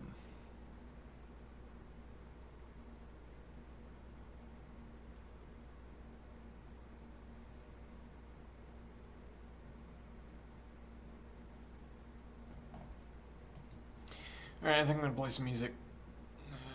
Okay.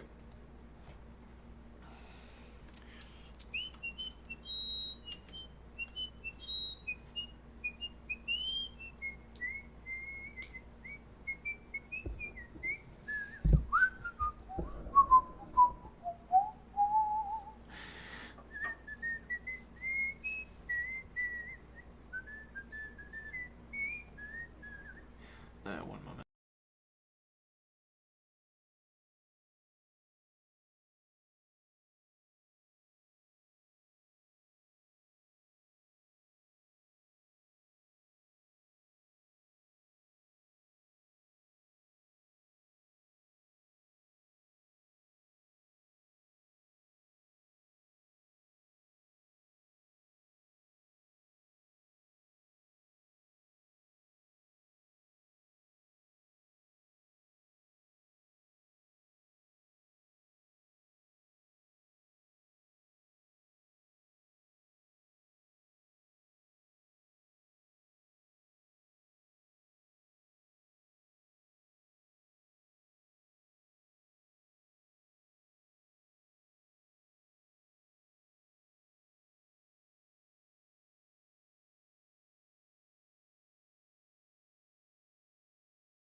Alright, worth question mark? Yeah, probably worth. Let's see.